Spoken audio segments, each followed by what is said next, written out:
The following program is rated TV MAL. It contains strong language and is intended only for mature audiences.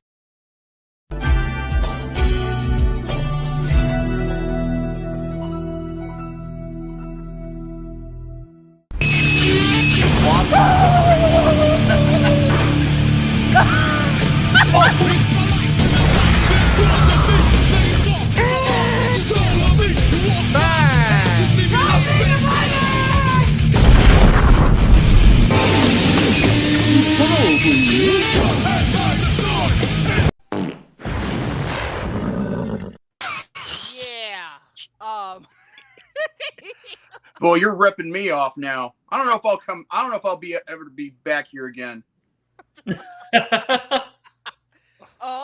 So You're a plagiarist. You're a copycat. Copyright. Not the first time I've been called a plagiarist. You're a thief. You're a lowlife. You're a scumbag. Yeah, I don't care if Victor gets copyright. But in terms of what I want to start off by saying, believe it or not, yesterday I crossed off a bucket list movie that everybody was like, I openly said this. He's doing his own sitcom on NBC called My Name is Victor. No.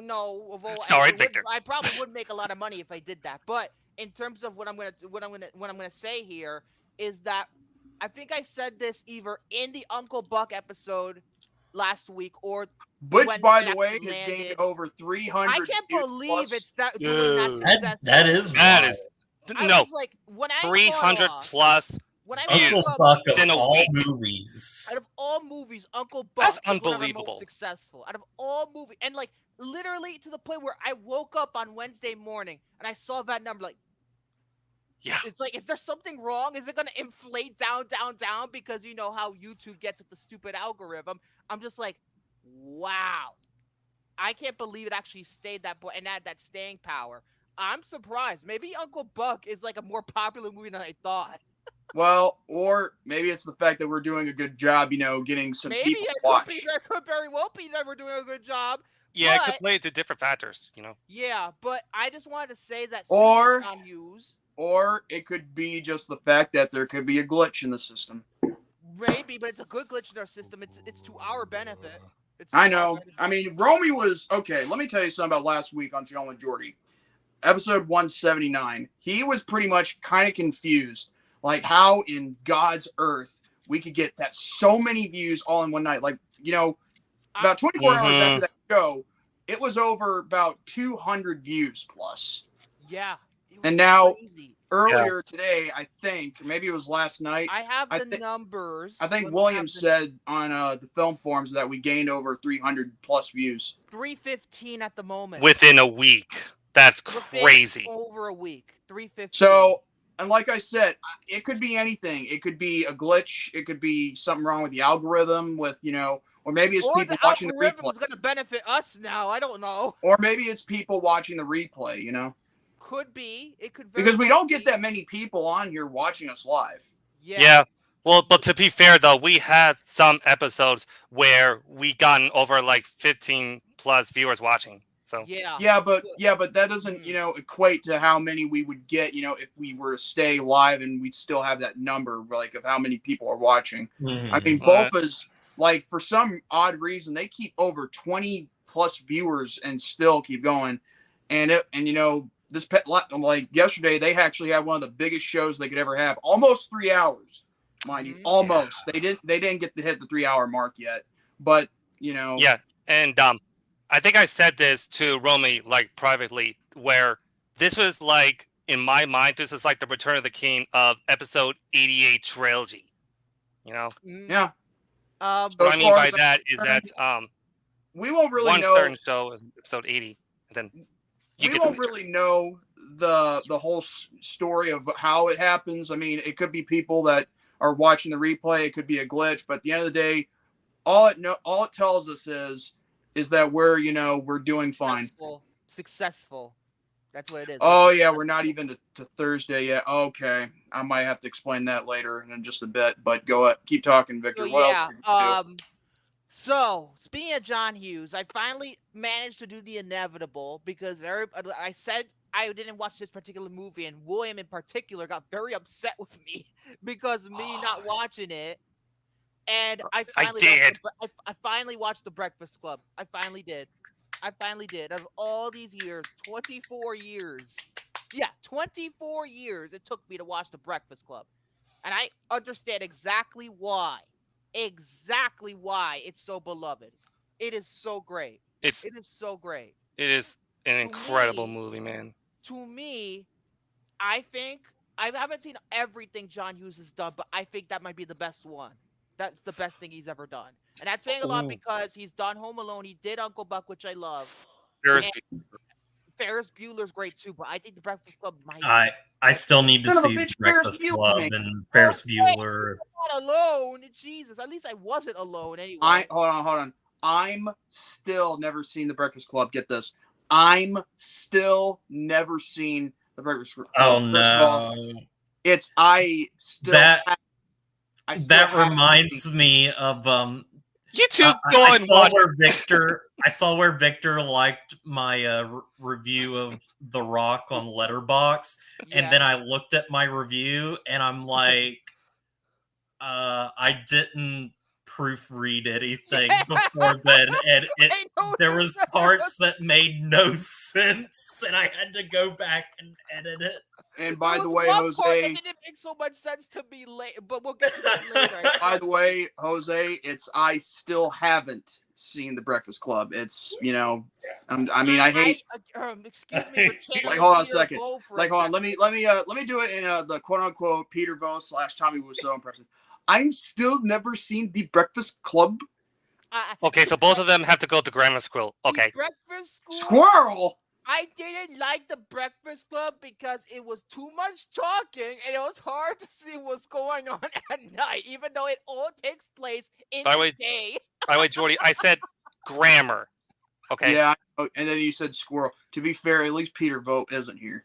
That is true. As a matter of fact, let me tell you something. If you try to look him up, you're not going to find. You're going to just find little bits and stuff. The only thing you will also see that relates to him was episode 45 of Pain and Gain.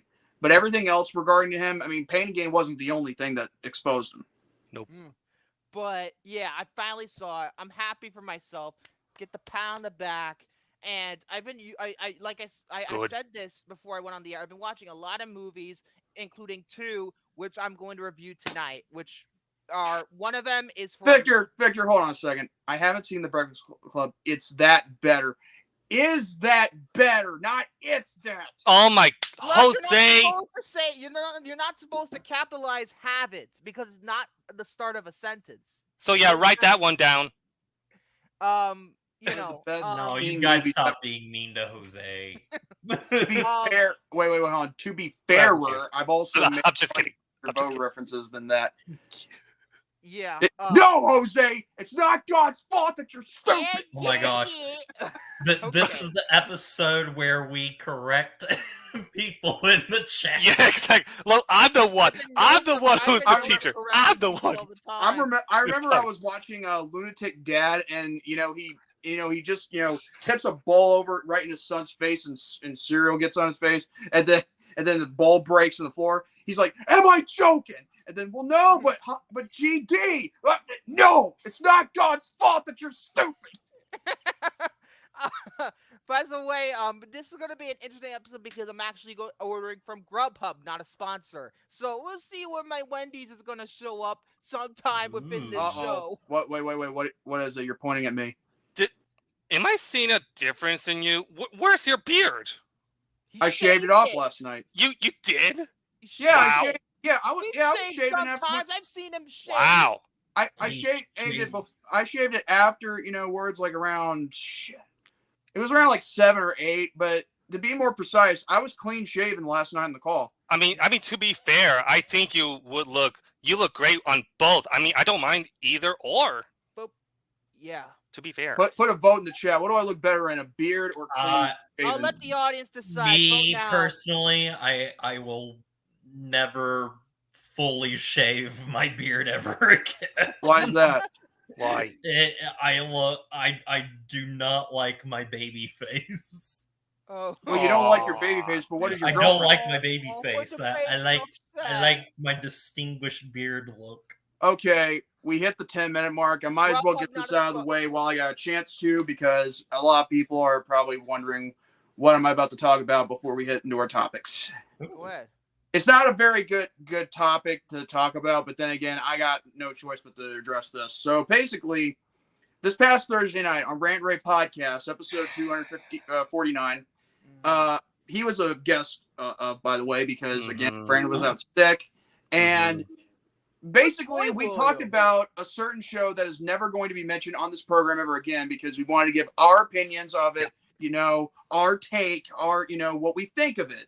And yes, we were honest. We did not like the show. We just simply, gave our opinions as to why it is bad. Yeah, like we basically just give it in a civilized, manner, Now, that wasn't the bad part.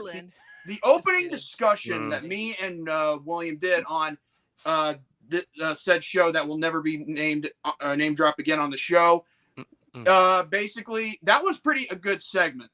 Then we went to our topics. Then we went to the predictions for Slammiversary, and by the way, TNA Slammiversary was very good this past Saturday. Yeah, and by the way, congratulations to Nick Nemeth for winning the TNA World Title. Much obliged. The only reason why I didn't participate is because I would not be, into the whole rest. Yeah, you didn't participate because again, you're not into pro wrestling like me, Eric, and Andrew are.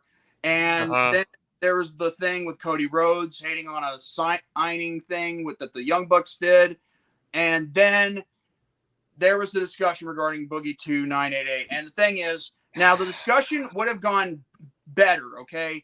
Now, I'm not saying it's anyone else's fault that it got derailed.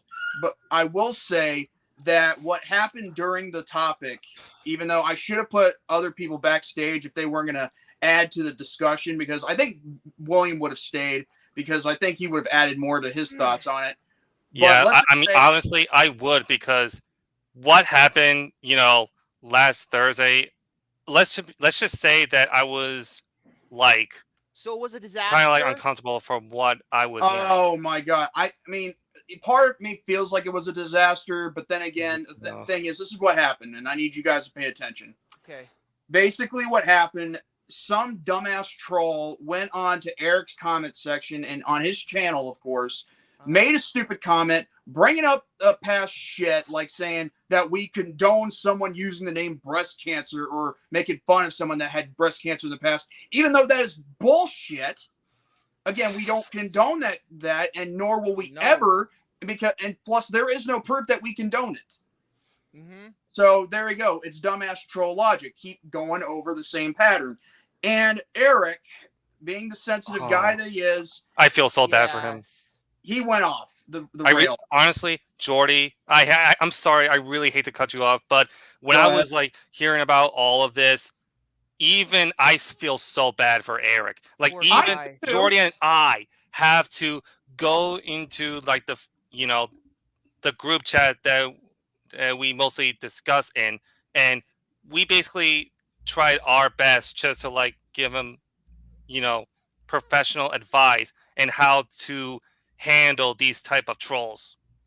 Now, here's the thing. Poor guy. Yeah, Victor. It was that bad. And the thing is, Hunter makes a good point. The only reference we made of cancer was Boogie lying about it. In fact, Boogie even confessed the day before episode 249 of the Rant Ray podcast. And get this, what the title of the podcast is? And I think, Victor, you'll find it hilarious. What? You know how, Boogie used to have this addiction to, Bitcoin? Mountain Dew and all that? Oh, Mountain Dew. Okay, so I told Brandon the night before, and this was after that stream was over and done with on Locale Live. I told Brandon to put in the title, "No more Mountain Dew for." Hold on, what did I tell him to do? Hold on. Give me 1 second. Give me a second. The name of it was called "No More Mountain Dew for Boogie 2988." And you know what freaking Keemstar does? That cocksucker. He pretty much says during the beginning moments of Boogie being there, like after 30 minutes of him being on the stream, he says, "No more Mountain Dew." Okay, and I was like, and I did not hear that part of the stream yet. because I already thought of the title before I rewatched the stream. On the same day we did 249, and then yes, I will admit Eric does have the right to be upset, and I don't blame him. But then there's also poor guy. there's also the factor that he's reacting to a troll who's bringing up stuff again that we are not guilty of. I mean, but as far as I'm concerned, this is what I'm going to do going forward if this kind of thing happens again. If Eric somehow gets upset, whatever the case may be, about a troll commenting on this thing, I'm going to put him backstage until he's done. Oh, what the fuck? Because the thing is, I don't like seeing him upset, but I don't like something derailing the topic at hand. Okay? Yeah. And besides, here's the thing. There is a difference between, talking about cancer and condoning it, for someone to use it as a username. So I'm pretty sure that person, whoever it was tormenting Eric, has no idea what even he or she, depending on who it could be, was talking about. It could be a bot. It could be a bot too. You never know. Oh God, bots. Let me tell you something. If it was a bot doing that, then honestly, that could have been easy enough to fix. But then again, that's the problem. Trolls like to come in different alt accounts, pretending to be someone they're not, and just keep on with this, loop, like saying you got to take responsibility. Thing is, I don't have to take responsibility for shit. Okay, I don't control other people, what they say or do, or what they name themselves online. Okay, whatever that guy did when he named himself breast cancer. Here's the thing: I did not say he could do that, and I did not tell him to do that. And if anybody does not like that, then guess what? You got two choices: either take my word for it, or you can just simply f off. I mean, that was his choice. He decided to put that as his username. Their choice. And guess what? That guy paid the price for it, afterwards. And yet, even though I let that person back in my live chat, and that's my live chat, mind you, and if anybody has a problem with my live chat, take it up with me. But instead, they want to go after Eric because they're too pussified to come to me because they'll know I'll roast all their asses in one sitting. So here's the thing, though, too. It is so wrong to name a username right after some sort of disease that's actually real. This is true. It's so wrong. We even said it, we even told this person behind the scenes that it was wrong. Yes. I mean, what else more do people want? Yeah. Now back to Boogie 2988. Thing is, now what I'm gonna make an announcement regarding this. We're gonna continue on talking about him in the next few weeks on R&R, maybe as a opening discussion or maybe a topic from yours truly, because at the same time, I really want to keep going on to this saga because I think we will profit a little bit, but we're not going to get money off of it because the thing is, we're not in this for the money. Okay. Now as for Keemstar, him, okay, he's in the money, but yeah, he's in it myself. but as for everything else, we'll cover what we can, of the situation in the next few weeks. Now, this Thursday, we're going to have an interview with Dominik Dijakovic, who was recently released by the WWE. And, I would like to ask him questions like, why did he get released? Or did he know he was getting released and did he ask for it? But other than that, that's all I really got to say on the situation that happened this past Thursday. But I can guarantee everybody, I'm going to make sure something like that never happens again while we are live on a panel. And, for Eric's sake, so that way because again, I don't like him reacting to the trolls, and letting them win, I don't either. Ever since he got very heated up, I almost wanted to pay a trip to come to his home state and give him the biggest bear hug he can ever ask for. I'm serious. Poor guy. I really would. Because I'm a kind soul, and that's how I was born to be. That's the thing, though. I mean, when you go after a guy like Eric, you're simply just you're just doing it just to get attention. That's what this is. Doing this to get attention. Exactly. And Eric doesn't even harm anybody. You don't harm anybody. That's the thing. You don't harm nobody. Yeah. Here's the thing with me. Here's the thing with me. I've harmed people. When it comes down to exposing a few sons of bitches that deserved it. So if anybody had a problem with me with what I did back in the past, go ahead. I don't care. Because I can take it. Yeah, I just, my thoughts are with that guy, man. Poor guy. Absolutely poor. He doesn't deserve Now, as far as tonight goes, I don't know I think I might do a review of the, Suicide Squad Hell to Pay, for my topic. I don't know what everybody else is going to do tonight, so we just hit the minute mark, so. Yeah, let's get going. I'm gonna start first for once because I have 2 movie reviews that I'm going to talk about to you today. They're both new releases. Okay. Son of a. I could go for the obvious one first, but I feel like I should talk about the secondary one first because everybody wants me to hear my thoughts on a certain movie. So I'm gonna hold that thought. I'm gonna talk about the other one first. All right. So today. I watched Ghostbusters Frozen Empire, the sequel to Ghostbusters Afterlife. It just got out on Netflix yesterday, so I watched it today. To recap, I loved Afterlife. I absolutely loved that movie. I think it was just a well-made movie, and they could have easily it made me hopeful for the future of Ghostbusters. I mean, it had a great cast, and it was kind of, in some ways, it is a legacy sequel. Oh, but, no. They took it in what happened? I just discovered something that you might not want to like. You know what's for free with ads? What? Underdog. Fuck me. Shoot me. Oh, Jesus. I have better things to do in my life than watch fucking Underdog again. Anyway, as I was saying before, here, Dickens, go back to the show that you like. With I'm sorry, I had to point that out while I was still up. There's a lot going for that movie. There are a couple of things I didn't really care for. For example, why did we need the same villain from the first movie come back from the dead and just do the same thing that they were doing before? But otherwise, it was a great movie. Like, the new cast was great with Paul Rudd and McKenna Grace, Finn Wolfhard. Those guys, they're great. They're all great. And Jason Reitman did a wonderful job taking over from his father's footsteps. I mean, there is no other person that would have been perfect for that role. And it made me hopeful about what was going to follow in a sequel. And this is where I'm going to have to maybe give or take. I've never spoken about this movie before publicly, but I'm going to have to say this is one of the biggest disappointments of the entire year. I think this movie's problem, the biggest problem it has, for those who've seen it, you might agree, this movie is tonally and story-wise a mess. There is too much going on in this movie. Like, there's this one plot, what you consider to be the main plot of the movie, with this demon, this ghost who is gonna freeze everything in New York City and bring back all these ghosts that the Ghostbusters have captured throughout the years and bring him into his new army of the undead.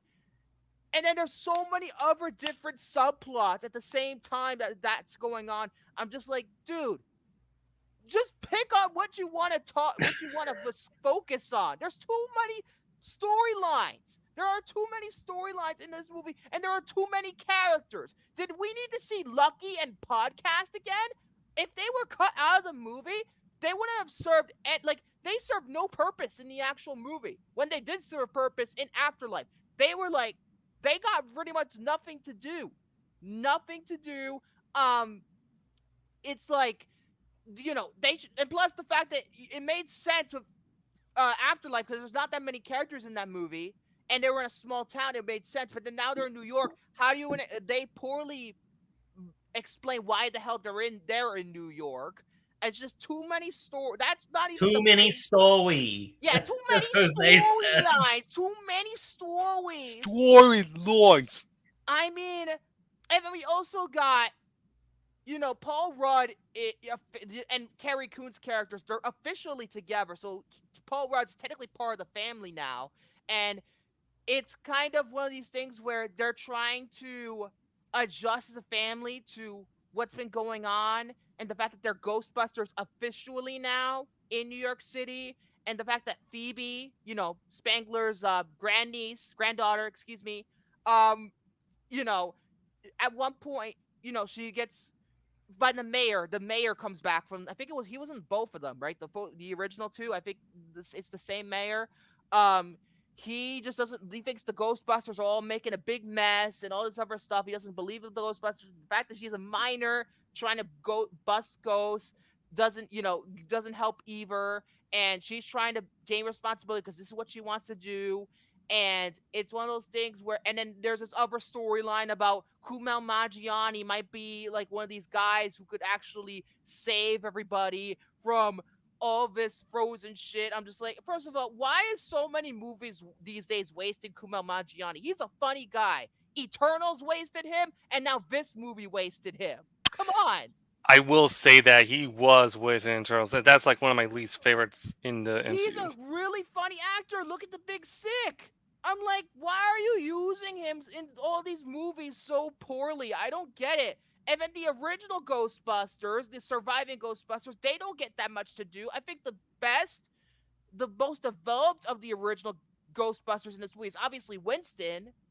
But other than that, like, Ray didn't need to be there. Bill Murray didn't need to be there. It's just like, it's just one of those things where it's a complete mess. There's too much going on. And let's not forget the whole storyline about the whole ghost girl and her befriending Phoebe, and they have that connection, and all that ghost girl is used for is both a plot device and a deus ex machina at the end of the movie. Otherwise, she has no personality. Like, literally, this movie is a clusterfuck. There's too much going on. Calm the fuck down. It's movie. And also, let's talk about the Frozen Empire part of the movie. In the teaser trailer, you saw that Coney Island was going to get frozen completely thanks to this ghost. But guess what? This scene happens, and that whole start of the whole plot happens 82 minutes into this nearly 2-hour movie. 2/3 of the movie are already done when the actual plot begins. What is this? What is this? I genuinely don't know what the hell they were thinking. I mean, there's too much going on already, and you can't even focus on the main plot because the fact that there's too many stuff going on. It's overstuffed, and it just comes off like a mess. There's this point in the movie where I kind of like checked out, like, and because of all the stuff going on, the pacing is so inconsistent. Sometimes it's slow, sometimes it's too fast. It feels like, to me, this movie was directed by committee. And I know Gil Keenan took over directing duties. He co-wrote the last movie, but he directed this. And I feel like maybe this isn't Gil Keenan's fault. Maybe this isn't Jason Reitman's fault. It could be. I don't know. We don't know the details. But I feel like this movie was directed by committee. This feels like Afterlife felt like, to me, they wanted to tell that story. They needed to tell that story. Frozen Empire is just like studio mandated up the ass. It's confused about what it wants to be. I think it takes itself way too seriously for a Ghostbusters movie, which is usually a comedy, and it's taking itself too seriously. It's just one of these things where, and also another problem with the movie, in Afterlife, the fan service was done right. It was done right. But in this movie, the fan service, it's like waving keys in a baby's face. It's distracting. Like, oh, look at this! Look at this! Look at this! It's Slimer! We got Slimer back! Yeah, he serves no purpose. Yet, oh look, it's the original music from the Elmer Bernstein score. And it's just like, oh, look at this! Oh, look, it's the firehouse! Look, it's the damn car! I'm just like, this is all pointless to me. I thought this movie was all about moving forward, going into a brand new direction. But then, bam, it's just capitalizing on nostalgia and fan service in the worst way possible that really kind of neglects what Afterlife really was about. The visual effects look like a PS3 video game at times. Slimer looked okay, but I think he was supposed to be a practical puppet like he was in the original. At least in some points, it looked more like a puppet. Hey, I hate to cut you off, Victor, but guess what's on Hulu right now? What's on Hulu? My cousin Benny. Yay! Hey, watch Mojo suck a dick, asshole. Wait, I'll repeat that because someone was. I said, hey, watch Mojo suck a dick, asshole. Remember last week? Oh, Yeah. Motherfucker. Back to what I was saying before, it relies too much on nostalgia. Like, there's a bunch of other things. Like, they show like old commercials from the Ghostbusters toy line. Like, they're that desperate. And of course, and even like the ending to this movie is pretty much ripping off the ending to the first movie where they go off in the car and drive off. I'm just like, you're ripping yourselves off? I don't know what they were thinking with this. I'm just like, and I'll say this, the acting for the most part is still pretty damn good. They do their job. Everybody does a good job in the movie. This is not their fault. In particular, Paul Rudd did a very good job in the movie. And although they wasted Finn Wolfhard, they wasted him bad. All he's doing in the movie is just chasing after Slimer. I'm just like, okay. You know it's bad when the mid-credits scene, it confused me. Was that supposed to be funny? Was that supposed to be setting up another movie? Even they're confused about where they're going with this, which makes me believe that, seriously, this franchise should end here. If you're that confused about where you want to be, it's time to stop. This is the newest installment of a franchise that Sony butt fucked in the ass and destroyed for good. It's been happening too many times in the past few years. What did we kill? Flatliners, which, by the way, this movie rips off. At one point, Phoebe, literally, because she wants to, quote unquote, feel what it's like to be a ghost, so she pretty much pulls a Flatliners and pretty much like sucks up her spirit to become a ghost for 2 minutes. That's exactly like fucking Flatliners. Interesting. huh. It doesn't work. Then jump the fucking shark. You're jumping the shark. And yes, he says, considering that this was just about broke even, they're probably gonna stop. I think they should stop. I don't think there's that much in here that, like, I was so hopeful about where it's gonna go, but it feels like they should have just ended this thing with dignity, with Afterlife. It's just like, I don't know what the hell they were thinking with this. Again, not It's sure also difficult with this franchise to continue even into today because it was such a...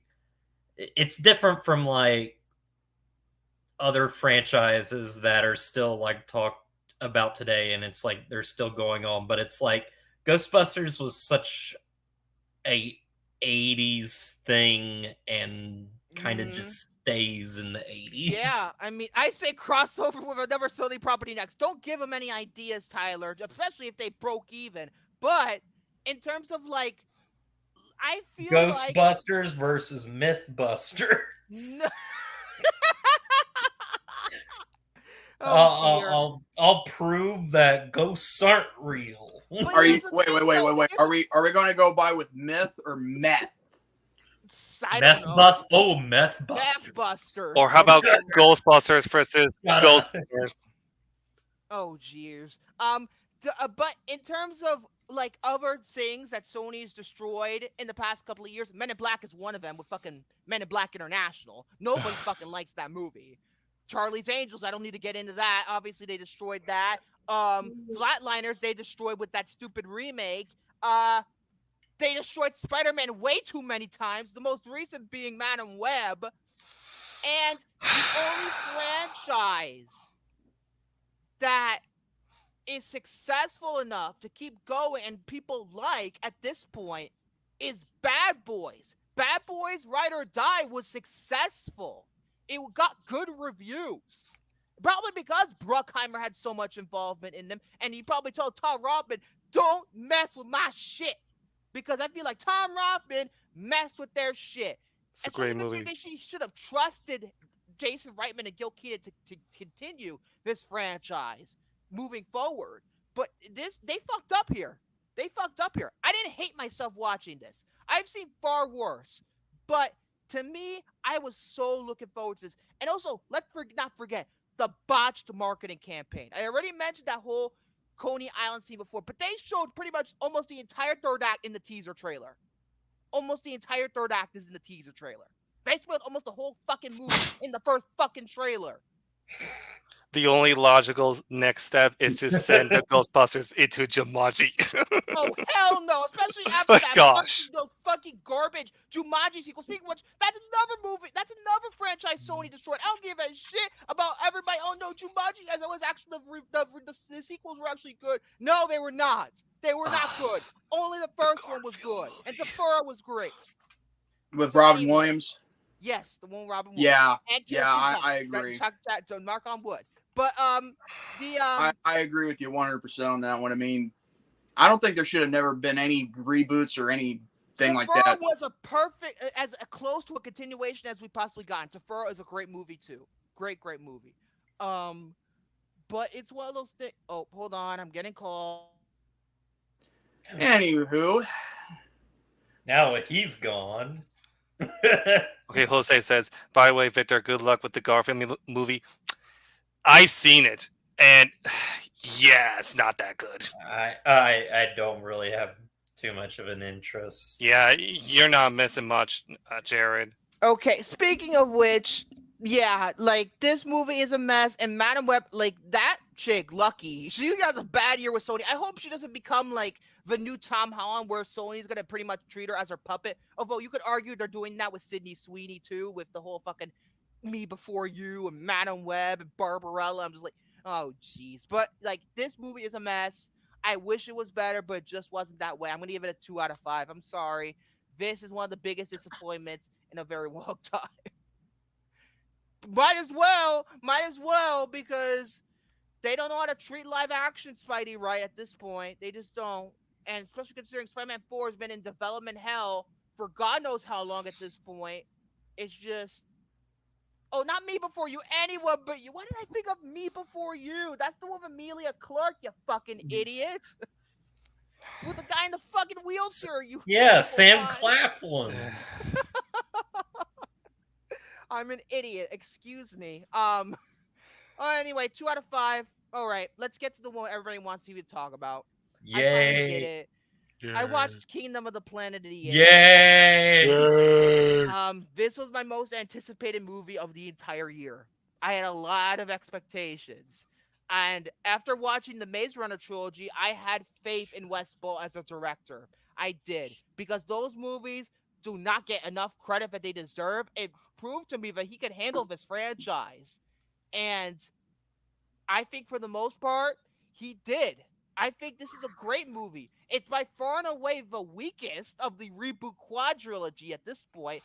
Although that's not saying much because Rise, Dawn, and War were all perfect movies. So that's kind of a hard act to follow. But I think Wes Ball did the absolute best job in continuing the story. This takes place 300 years after War for the Planet of the Apes. I was actually shocked by how they decided to open this movie.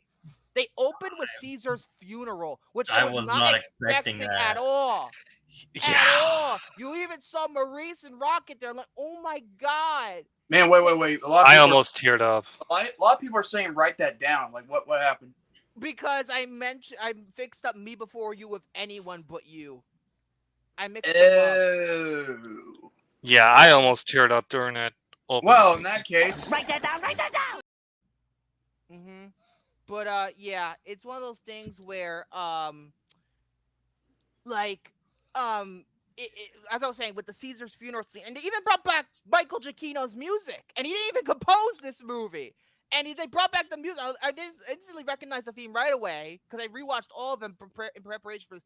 I was surprised that they decided, out of all things, I thought they were instantly just going to do the time jump right away. Right away, do the time jump. But I was actually surprised that they decided to open that. But this movie takes place 300 years afterwards. The apes live pretty much in harmony. This movie now deals with a new ape. It's a young ape. I think he's supposed to be in our age, like a 20-something, named Noah. And his family gets kidnapped, his home destroyed. It's devastating for him, and he pretty much has to survive with only an orangutan, which I forget his name right now, and a human who has a secret of her own, which I'll get to later. What I could say first off, I could say by I'm mixing my words up now. What I could first say about this movie in terms of the feels and the thematic qualities of it, I think Jared has said this before when he was talking about this, but I agree with his sentiment. This is the most spiritual of these reboot movies. This is the most spiritual because it deals with, in some ways, faith. They treat Caesar almost like a god in this universe now, and it's all about these people and how they interpret what he stood for. There's a bunch of misinformation.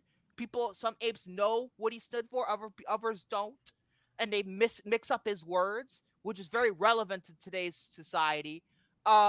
It's like it deals with those themes that remember, there's Raka is the orangutan's name. Yes. But like Raka at one point shows Noah this book, and and he's looking at it, he's like, these words have meaning and all this other stuff. I'm just like, wow, I really liked the philosophical element that this movie introduced. I really liked that a lot. Also, I think out of like the actiony parts of this movie, I really liked how none of the apes in this movie had guns. They were fighting hand to hand. It is brutal as fuck at times, and it is just really cool to watch, to see how Weta, the visual effects team, really evolved the effects from War for the Planet of the Apes, reminder, that movie came out 7 years ago. It's been a 7-year difference, and this is probably the best looking movie of the year, honestly. Hands down. Oh, it's up there, yeah. It's the best looking movie of the year. I mean, this is like winner for me. Like, for best visual effects, forget about it. This is number one, hands down. It is a visual marvel. It is almost Avatar levels of quality. Like, it is so good. The characters are really good. Noah, as I said, he's a very conflicted character. He doesn't know, like, he's trying to find himself throughout the whole movie. And I think that's going to be a recurring theme if they continue forward. I feel like it's him trying to find himself. I had this fear. I had this fear, like, as soon as, like, when the trailers were coming out and, like, we're seeing the character Noah and everything, I just had this fear in the back of my head that Noah was going to, like, this movie was going to be great, and then Noah was going to be, like, this kind of forgettable kind of protagonist and, like, kind of boring. But no, like, he is very interesting in of himself. So yes, they did a good job there. Yeah, and the guy who played him, forgetting his name right now, because most of these people in this movie are unknowns except for William H. Macy. That's the only person I recognized. But the cast is really great, and he did a really good job. The human, originally called Nova, believe it or not, after Nova from War for the Planet of the Apes, although she is given a name later. This is a major spoiler now.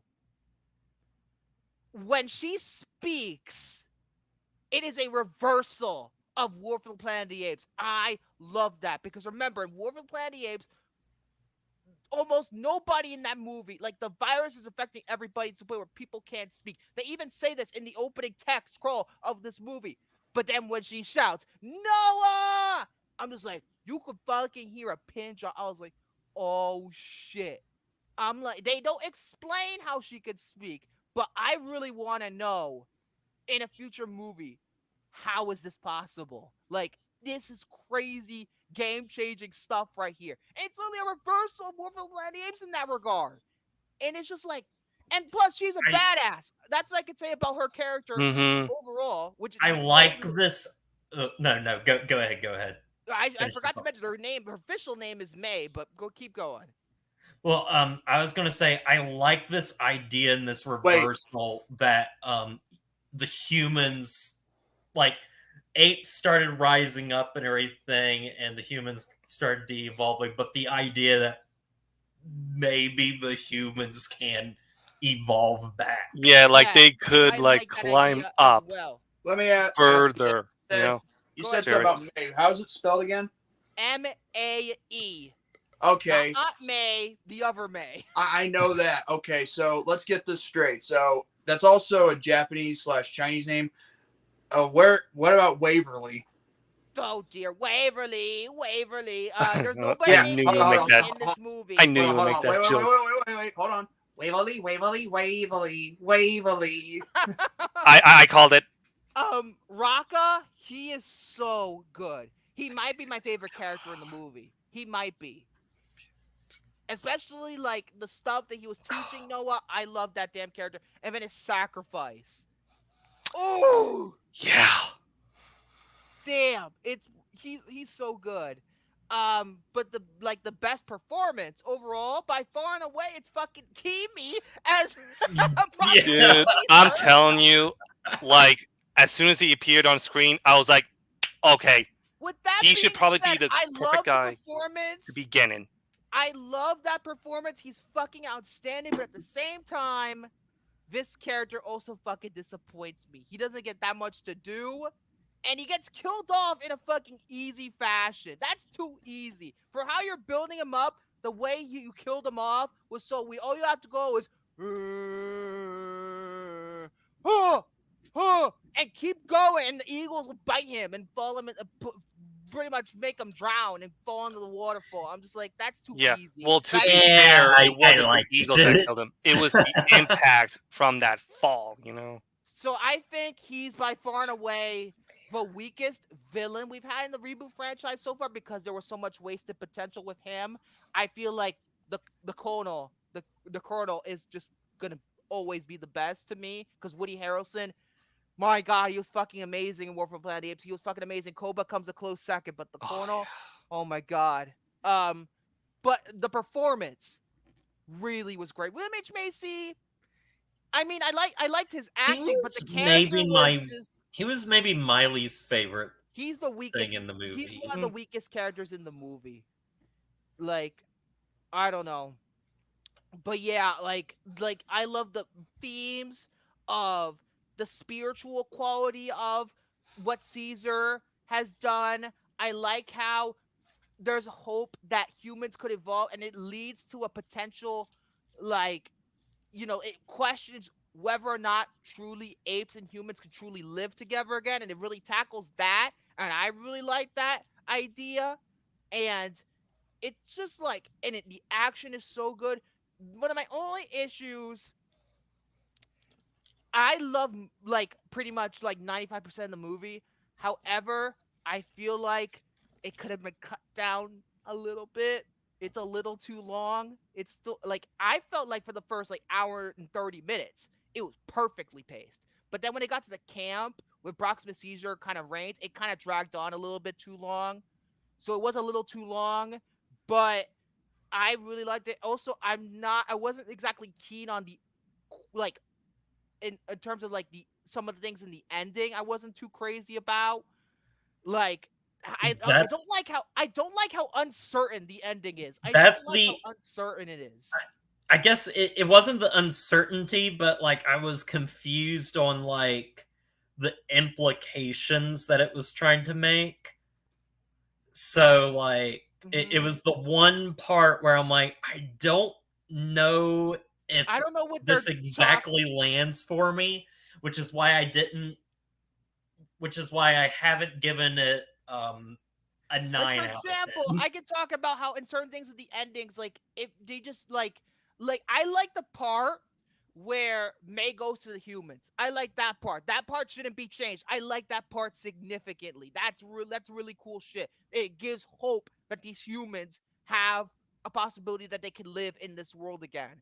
What I don't like is, why are you gonna spend all that damn time in the telescope and not show us what the fuck it is? And apparently Westfall has a reason for not doing that. Apparently he intended for it to be ambiguous because he doesn't know what it is.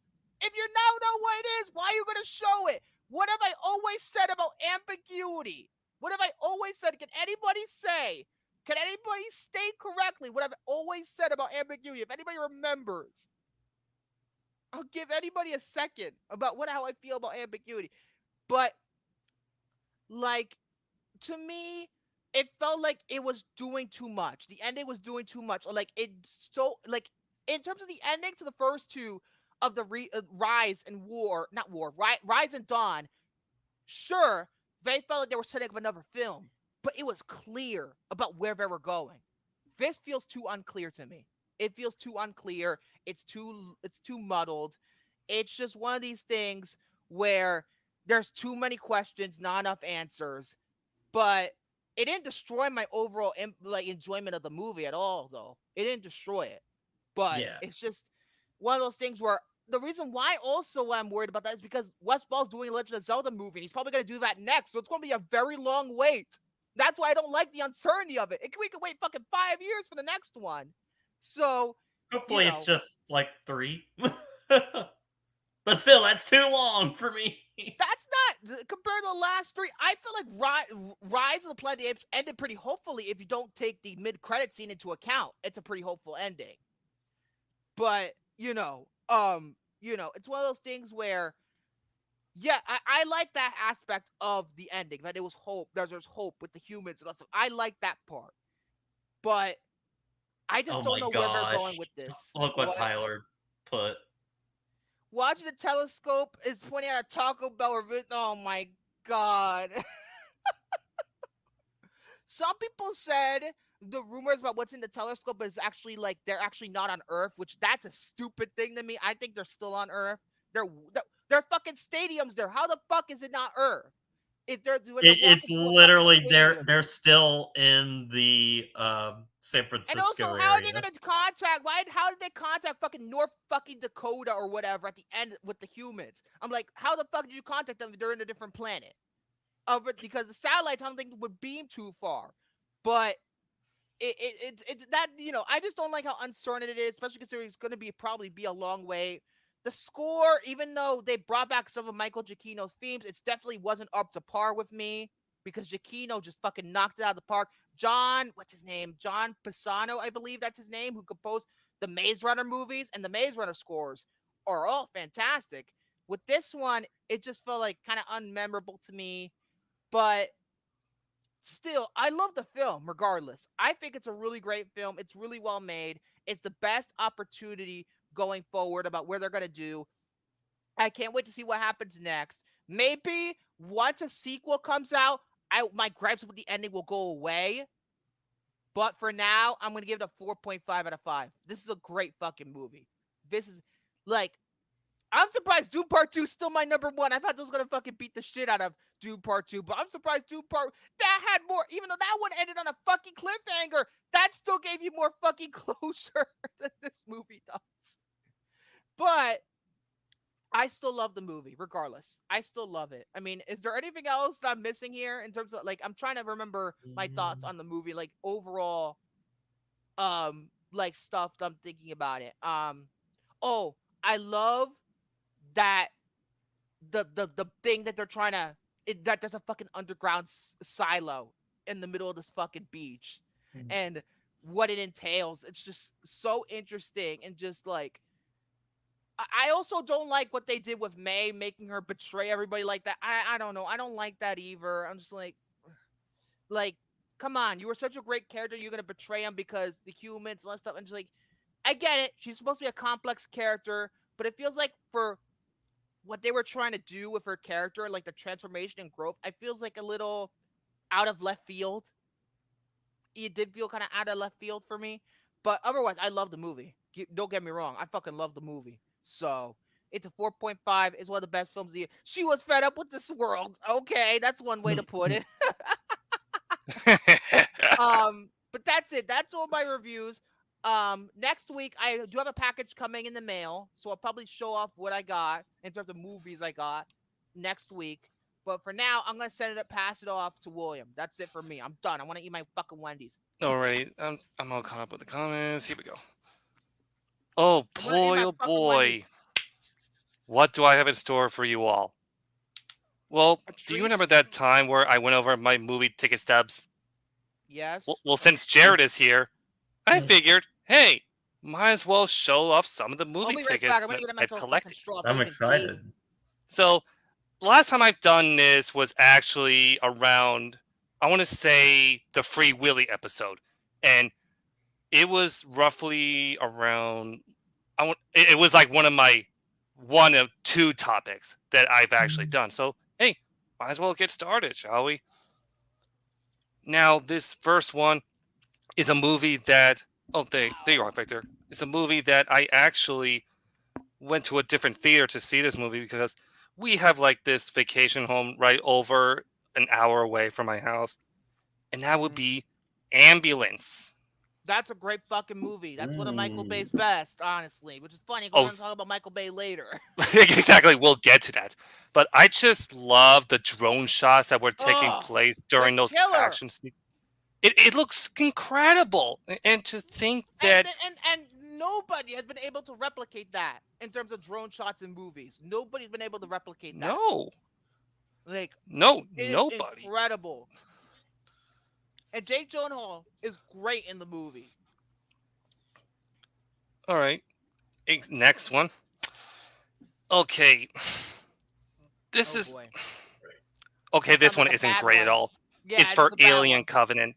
Fuck that movie, that piece of fucking shit. I don't give a shit. I hate Prometheus. I hate Covenant. I'm looking forward to Romulus, and I hope for the love of God they don't fucking connect to either one of those pieces of shit and pretty much be kind of like, of course, the Noah Hawley show, the Alien show is coming out soon, but like, go back to basics. No more of this fucking. It seems like Ridley Scott wanted to make a sci-fi movie, but the studio pushed him to do an alien movie. Now we got some stupid ass shit as a result.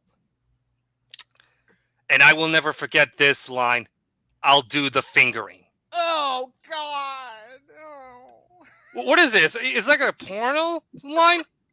Oh, because the fingering, because the flute thing, I don't give a shit. It sounds like a porno. Exactly.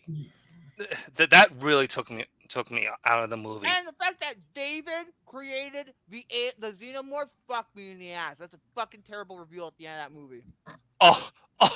The ending was so goddamn predictable. It's awful.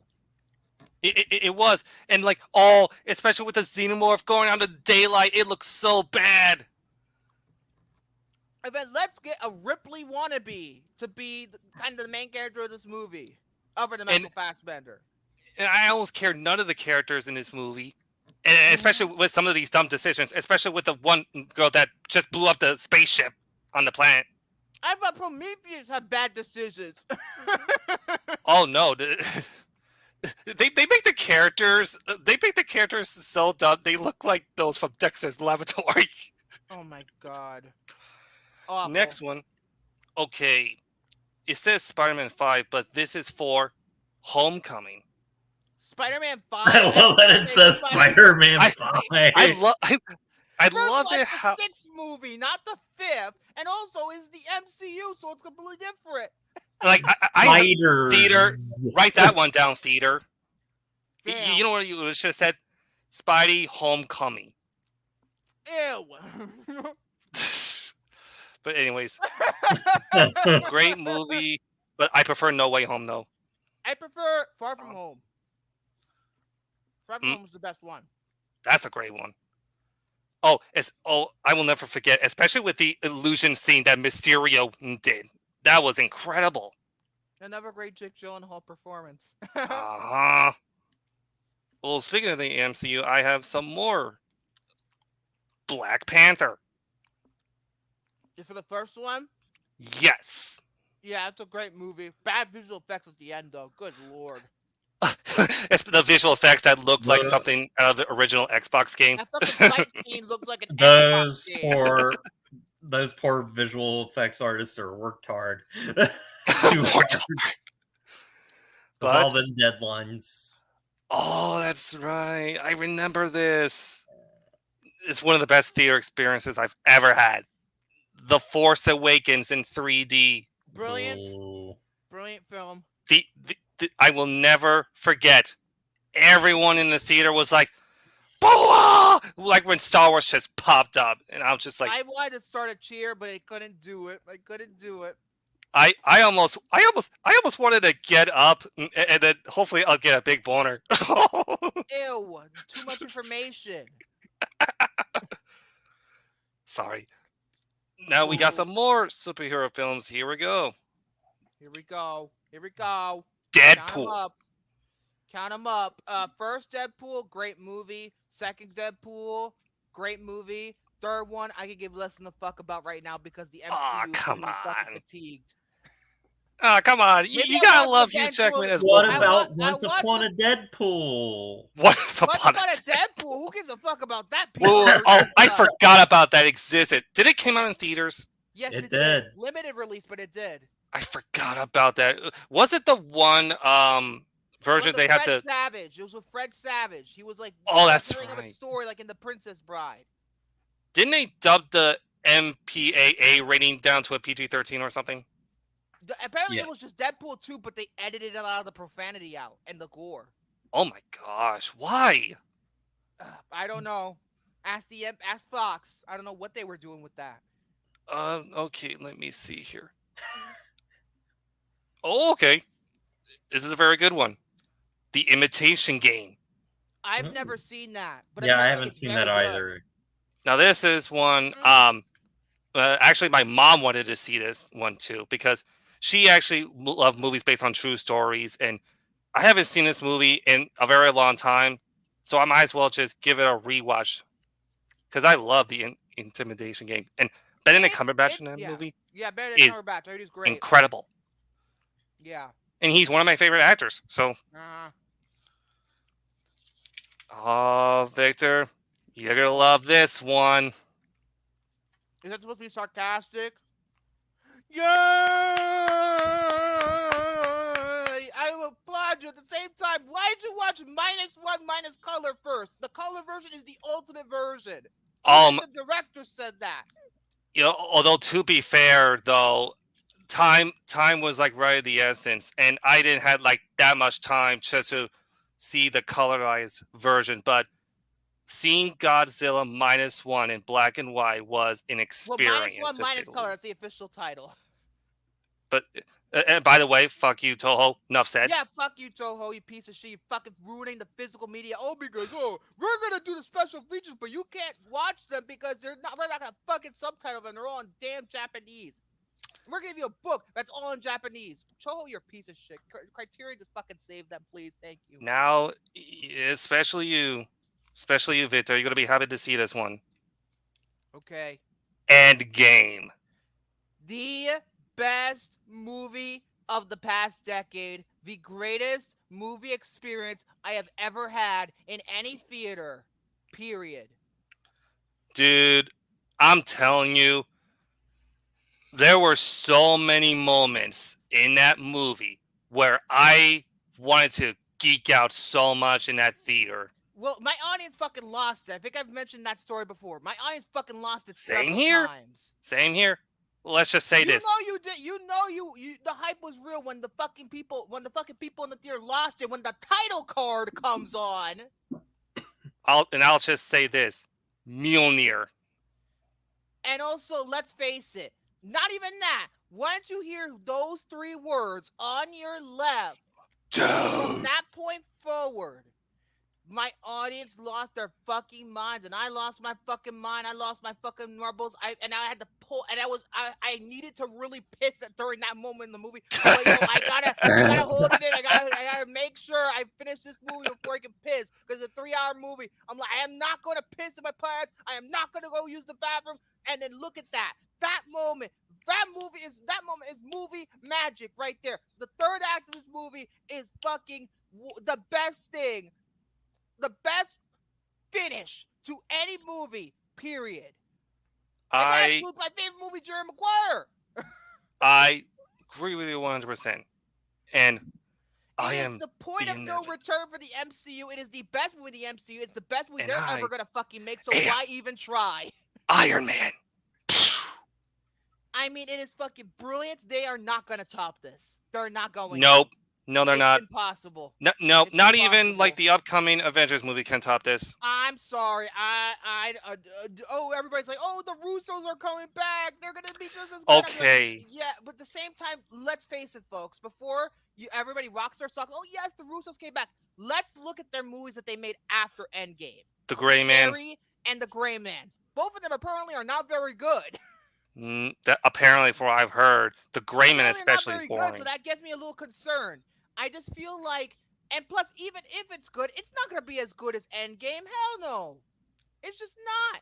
You set the bar too high. Oh, okay. This is one of the Studio Ghibli films I have in my collection. Let's hope it's the one that I actually watched. If I can be real here, Hold on. after Endgame, other than WandaVision, I don't think anything can topple over Endgame after that, because I feel like it should have stayed on television. It should have end the movies, go to television, and that's it, and do standalone television. Yeah, and that's it. But I think Endgame should have been the end. But then again, nobody tends to think about these things because they like to profit off of superheroes more than they do anything else. And why is there superhero fatigue right now? Let's say, sorry, Hunter. I'm sorry, I'm going on a tangent. Continue. Although, to be fair, Phase 4 has some good ones in there, They too. did. WandaVision being the best. That's what I mean. WandaVision was good. I'm just simply calling it for how I see it. I see. But it's like what Lester Crest says in Grand Theft Auto 5. Now there's just remakes, superhero movies, and other romantic comedies, none of which interest me. Yeah, but you guys may not be able to see this, but this is for Princess Mononoke. I've never seen Princess Mononoke, and that's I love Princess Mononoke. Listen, I have seen Ponyo many years ago. I recently watched Kiki's Delivery Service for the Kirsten binge. Well, that's going to be on that list. And then I watched Spirited Away. Somebody recommended that to me. I love Spirited Away, man. Spirited Away is pretty damn good, but it's still too long. That's the thing about Ghibli. Sometimes they overdo it. I can agree. It's too long. I'm sorry. And again, it's also probably why is because a lot of Ghibli movies, from what I've noticed, are very episodic, and maybe Princess Mononoke might there he change go. that. Seems like hey, hold on. Hold on. There he goes again. Oh dear, here we go. But I haven't seen Princess Mononoke, so I can't tell. Maybe that's gonna justify its runtime. I just haven't seen it yet. Oh wait, I have another one somewhere, but let me look. I thought He's gonna go digging in Oscar the Grouch's trash can. Whisker. Speaking of Oscar the Grouch, we should talk about Gary sometime on this program. Mr. Garrison. Anyways, he was losing it yesterday. Oh my God, he was ready to punch someone. Oh, okay. It's a very good one. Mutant Mayhem. Yeah, that is a very good movie. It is a very good movie. I liked it a lot. Oh, and this is like easily the best TMNT movie by a long shot. Fair, a lot of people love that first live action movie. A lot of people do. Okay, here's what I have to say. I did not grow up with the 90s, or did it come out in 1990? Yes, it came out in 1990. I did not grow up with it. I watched it for the first time, I think I want to say last year, maybe. And it's a good movie, but I prefer Mutant Mayhem over this. Because the animation alone is worth like the price of admission. Oh God, they gave me Dr. Pepper instead of Coke. Oh, I'm go change this. I'll be right back. I'm sorry. No. I'm sorry. I don't like any sodas at all. I'm sorry. That's the opposite of I can't stand it. Drinking Coke instead of Dr. Pepper. But anyways, well, he's gone. Jared, you're gonna be happy for I'm about to show you. Blade Runner 2049. Oh yes. That's my favorite film of 2017. I love how it says Blade 2. Like Blade 2. No. Blade 2. Wait. Hold up. Where's Wesley Snipes when you need him? Exactly. Where's the vampires? I love Blade Runner 2049. Yeah. Let me see here. What's the next one? Where are we up to? There we are. I showed Jared Blade Runner 2049. Oh, thank God I wasn't fucking here for that. This is the one I wanted to show you. Ooh, Nausicaa, the Valley of the Wind. That's another great one. And I think this is actually one of two of the Studio Ghibli movies that I remember seeing in theaters. That's a good That's a good companion movie with Princess Mononoke because it touches on like kind of the same themes. Mm-hmm. Yeah, pretty much. And I'm not sure how long the Studio Ghibli Fest will be going on for, but I'm looking to see Spirited Away in theaters. Mm-hmm. Because You better watch Kiki for me, damn it! I'm doing it for Kirsten anyway. you know what? I actually saw Kiki in theaters. Well then, I'll be damned. So anyways, next one, Jordy. You may be happy to look at this one, and it's for Sonic the Hedgehog 2. So Speaking of which, Sonic the Hedgehog 3 will be coming out in December this year. Oh, yeah. Sonic. And Sonic. I gotta get the other 3 people that I went to see it with, to do a, try to go to that same theater we went to. And Knuckles is coming on physical. I don't know when, but it's coming. Yeah. I forgot when. Oh, September 10th. It's coming out Tuesday, September 10th. That's why So I guess to promote the 3rd movie, I think they're gonna probably have some like special feature on it or whatever. I don't know. But, next one. By the way, speaking of physical releases or digital releases, I got a bone to pick later with something, but I'll say that. Oh boy. Ready? Oh boy. No, don't worry. It's not your fault. You saw Kiki in theaters? I didn't know you were in the Peep shows. It's not your. You see, Victor. It's not, jeez, it's not your fault, Victor. Yet. Soren butthole. So jeez.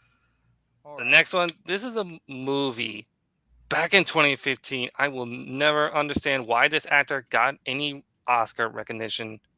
Black Mass. I've never seen Black Mass. You know that? And I'm a fan of Scott Cooper. I loved Antlers. I love that fucking movie. Scott Cooper makes just such like slow. They are kind of like slow burn kind of movies, but I don't know. There's just something about them that's so different from. Mm-hmm. And I heard that new movie he did last year, I think, was the Pale Blue Eye. I think that's what it's called. That was actually pretty damn good too. I really want to see that. Mm-hmm. Next one. Yeah. One of my biggest disappointments of 2019. 2019. Oh boy, the year of disappointment. It Chapter 2. This movie fucking sucks. This movie is shit. It's so bad. So bad. It was so bad. It's fucking trash. Wait, what's it now? It's Chapter 2. You know, It Chapter 2. The stupid ass clown. Wait, it's so bad. That stupid ass. Johnny Depp makes that movie. I heard something about Johnny Depp recently about him having a new girlfriend. I don't know. I wouldn't know. But yeah, it was so bad. My aunt actually wanted to see this one because her and I both love horror films. And right when, I'll just say this, Spider. Let me just say this real quick. It's just so bad. Apparently, Johnny Depp has a new girlfriend. I think. How old is he again? Like what, in his 50s or something? I would assume so. Yes. Okay. Apparently, his girlfriend, from what I heard, is like around maybe her early 30s, maybe late 20s. I don't know. But here's the thing. I don't have a problem with that as long as it's, consenting between 2 adults. Mm-hmm. Now, my biggest problem would be is if it was not of age of consent. Mm-hmm. That would be a huge problem. But that would be my biggest pet peeve. Mm-hmm. But as long as it's it's between 2 consenting adults and it's of legal age, I'm fine with anything. And I'm talking like over 18 and over and all that stuff. Yeah, you're not Jared from Subway. well, no, you know why? Anything under 18. Well, the thing is, he got 16 years in prison. You know why? Because he's okay with anything under 18. But in Chapter 2, this movie, my God, where do I even so bad. start of how bad it is? So bad. I think, first of all, it panders to the first movie way too fucking much. It really did. And I'm like, because all these kids are the reason why the movie made money. No, it's because of stupid ass Pennywise. But for me, that's. For me, as somebody that isn't as negative towards the movie as you are, hold on. I hated the it. first one either. I think I want to respond that quick. The kids stuff is the movie's undoing.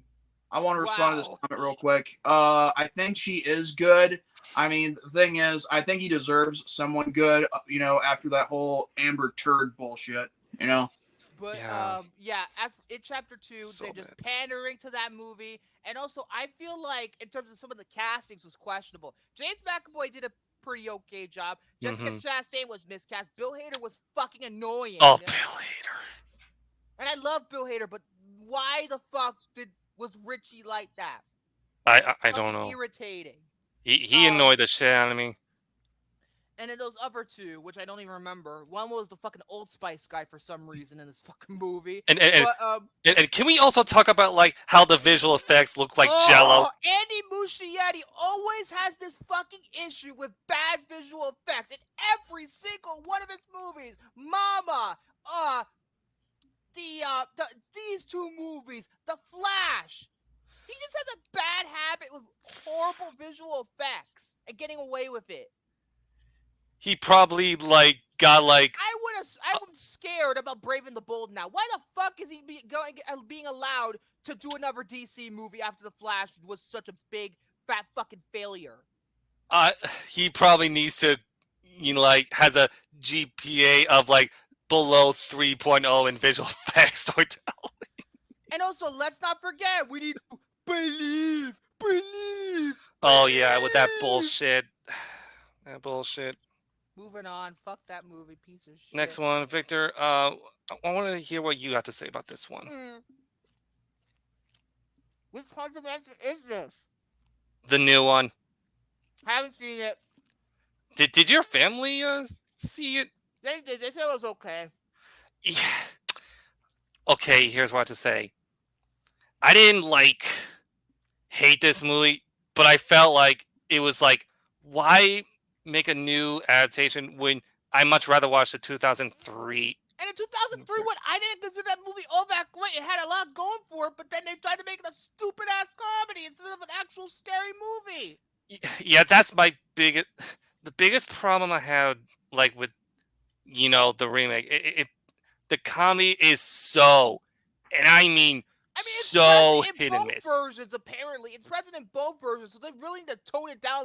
Quit it with the comedy. If you want to watch a good Haunted Mansion adjacent movie, again, I'm not gonna toot my own horn again, but watch Tower of Terror, the made-for-TV movie starring Kirsten Dunst. But I'm tooting my own horn again. I know, but that's the best Haunted Mansion-esque Disney movie, and that's a made-for-television movie. Come on. Yeah, and by the way, Disney Plus, add it.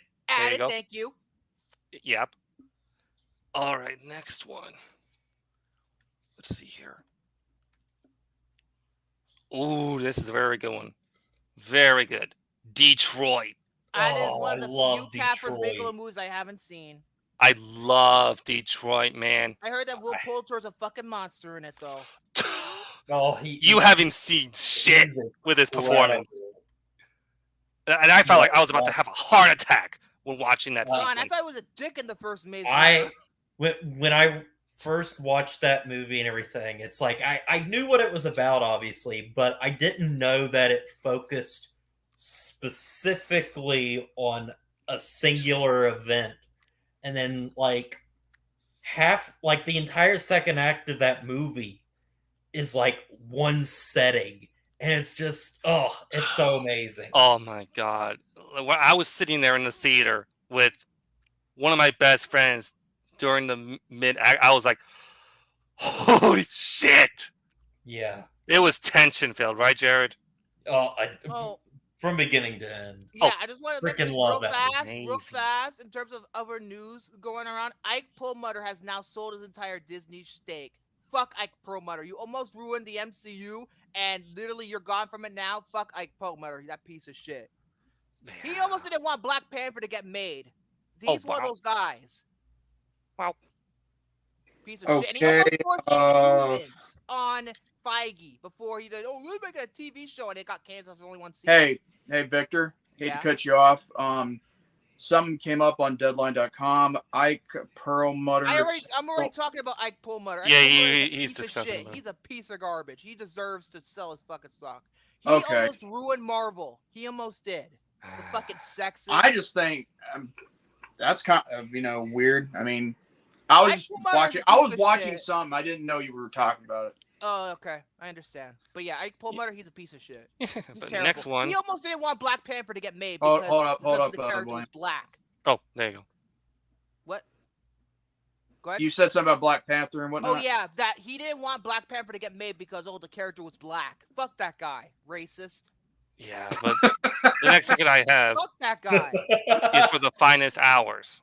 Well, Finest hours. but when you think about it, I mean, would have been better if there was a white guy as the main antagonist. So there was no white guy though. Oh, But yeah, go ahead, William. Go ahead. but yeah, next one was the finest The hours. finest hours. I think I've seen bits and pieces of that movie. Is that the one with Chris Pine? Yes, I remember it being not bad. it was not too bad, although I haven't seen in years. But okay, I have 6 more tickets. Okay. Now, this one is a very special one because it says John Carpenter, but this is for the original Halloween. Halloween, aka his best movie. So basically what happened is that right before I was able to see the 2018 Halloween, my aunt and I wanted to see this movie in theaters. Oh, wait, and I was John like, Carpenter's bestest thing. I don't remember. You know what? I don't remember. actually, you know what? I might as well, go see it and what an experience it was. Yeah, and I saw They Live recently. I didn't care too much for that movie. I'm sorry, I didn't care too much for it. I feel like Yeah. I don't know. John Carpenter's like has a tendency. His tendencies to linger on shots. I don't know. His movies are often inconsistent when it comes to pacing because he just drags it on too long. He drags scenes on for too long. He repeats the same fucking music over and over and over again. The only really time where it worked was Halloween and The Thing. And Prince John was pretty good, but like it was still too long for me anyway. Yeah, well, speaking of the new Halloween, The best one of that whole damn trilogy because Halloween Kills I loved, and then Halloween Ends fucking destroyed everything about Halloween Kills. So I'm like, I don't even like that one either anymore. yeah, let's get some fucking nerd just to like go down in some sort of like sewers and like degrade, Michael Myers. Let's make it a romance. That romance went Superhero nowhere. movies, romantic comedies, and remakes, none of which interest me. But it's just one of those things where Halloween has to be let go. It has to be. It's over. It's over with it. It's over. H2O should have been the end. I'm sorry. I know, and the way they treated Laurie Strode in this movie was like pathetic. Well, it's just they treated her like a supporting character in her own movie. It's like it's like motherfucker. It's like Corey that it's all about Michael Corey Myers is going to Cunningham. come back. We want to be like Season of the Witch. That's not exactly a good thing to copy. Season of the Witch, I'm sorry. Why do people like that movie? I don't understand it. Yeah, I prefer my movies with Michael Myers. And yeah. Now this one is a badass movie from 2018, Overlord. I remember it being pretty good. Oh, that is a pretty good movie. Yeah, especially with that one tracking shot around towards the end. How on earth did they pull that shit? Yeah. It is incredible. It's pretty much if Wolfenstein 3D got a movie. Yeah, and I think Romy said it, and I actually do agree with him. This is basically that movie that we're never going to get. And especially when you see the adrenaline be taken in action, holy shit! Yeah, it's amazing. And that opening sequence alone is worth the price of that was admission. Quite good. That was quite good. I didn't like the fact that they decided to end the movie with a rap song, though. I didn't like that at all because why are we gonna do that when it takes place in World War II? Why? This is Baz Luhrmann shit. Come on, cut it out. They probably took notes from Baz Luhrmann just to put in a rap song in the. I was like, cut it out. Now, this looks so smudged, but you won't be able to see it. It's for War for the Planet of the Apes.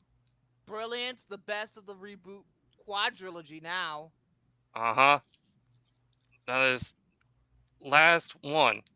This is for Avengers Infinity War in IMAX, by the way. I like Infinity War, but to me, people say it's better than like other people objectively, it's better than Endgame. No, it's not better than Endgame. It's not better than Endgame. Sorry. And they were dictating because people were like, when the Russos were being interviewed about it, like, oh, we're keeping everybody separate because it's the only way it would make sense, or else it would be a clutter mess. No, they were waiting. They were waiting to pull what they pulled with Endgame. They were waiting. It was pretty much an entire like a dick tease movie in a way. It was a dick tease. You should have gone for the head. No. Push. And the last one, Jared, you'll be happy to see this one. Dear. It's only a movie I hate. It's for Dune Part 2. Well, I actually love that movie, so I don't mind. Yay! And this was the night. That is like one of the best nights I've ever had. Where I love you, mommy. No, I'm just saying. I went on the same day where didn't Oppenheimer won Best Picture and everything?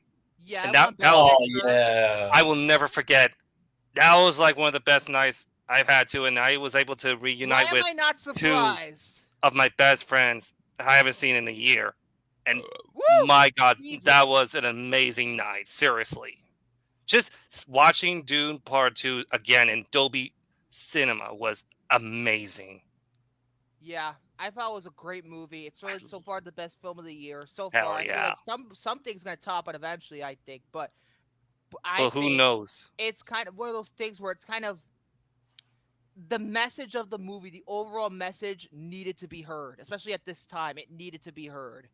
Not to give him that much away, even though I gave away everything about it in my review. But the message, it was a ballsy message, but they pulled it off. Anyway. And those are all of my movie tickets. I will be covering the rest of them in a part 3 sometime in the future. So go ahead. All right, Jared, your turn.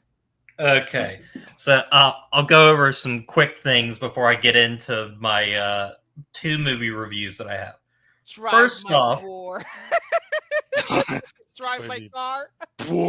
Okay. So, funny thing. Today I just decided, hey, I'm going to tweet at Oliver Stone. What? I've got to tweet at Oliver Stone and ask about a potential 4K for Alexander because it's its 20th anniversary. What? He liked my comment, and that was about it. What? Oliver Stone liked your fucking comment? Oh my God. He did. Oh my gosh. But guess what? It doesn't show up anymore. Let's hope. But it is in my notifications. But if you go to my comment, there's no likes. Let's hope Oliver Stone's not going to watch our review of Alexander potentially coming soon. But and he'll be like, "You got this Rod, and you got that Rod." Listen, he's gonna knock out. You got this one, literally the JFK conspiracy theory. He's like, you got this wrong. You got this. Jordy knows what I'm talking about. I'm gonna tell you something, you no good motherfucking cocksucker. You got this wrong. You got this wrong. You got that wrong, and you contradicted on that statement there. All right, now go out there and make some hot damn money, huh? And this would be like, you don't fucking talk to me like that. Oh, okay. And then, and a quick little thing too that I just discovered happened. I didn't know that this was a thing. Apparently, there's a new cut of a movie from the 80s that it received a new cut, and I guess it premiered at the Cannes Film Festival last year. Well, Draft House is, and it was a new cut that was commissioned and stuff by Draft House, and they're making an exclusive 4K for it, and you can only get it from Obstructed View, and for the US you can only get it through Diabolic. Oh, Diabolic, DVD. good website along with Orbit. If you want to buy like Blu-rays from foreign territories, you go to them. Well, the movie in question is is Caligula. Oh, for fuck's sake, that porno! Caligula is getting a 4K Ultimate Cut. 4 What discs. I heard about Caligula is that it's awful and it apparently has a lot of sex. Like, it's practically produced by a porn guy. It was produced by a Yes, porn so guy. Gore Vidal, who was one of the writers of Ben-Hur, he had been trying to make the movie Caligula for a very long time, and nobody would take the movie based off of like what he wanted to do with the script. What is it, William? Hey, a second. Did you say sex? Yes, I did. Hold on. Sex, and more sex. Oh, Jesus. Continue. So yeah, he took it to Penthouse Films, in which Bob Guccione decided he would produce it, and it's basically a big Roman epic with a bunch of Shakespearean actors, and then Bob Guccione added like 10 to 20 minutes of post-production porn into the movie. God. And the director and the writer both disowned the film. But apparently this ultimate cut is supposed to be truer to the screenwriter's original vision for the film. And the director has also he apparently does not approve of this cut, but Malcolm McDowell approves of it. So I guess, So we're never going to get an official damn cut of this damn movie. So yeah, I wanted to get that out of the way because I discovered that today. So weird. Oh, Lord. So anyway, to my main topic, I have 2 movie reviews of recent movies that have just come out.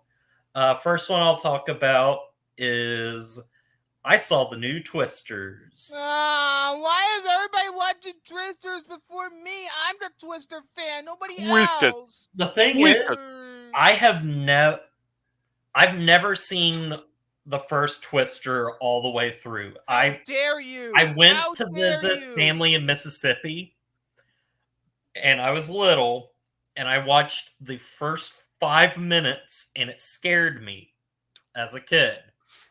And that's all I ever watched of it, and I haven't seen anything else from that movie. But I am interested. I want to get the 4K.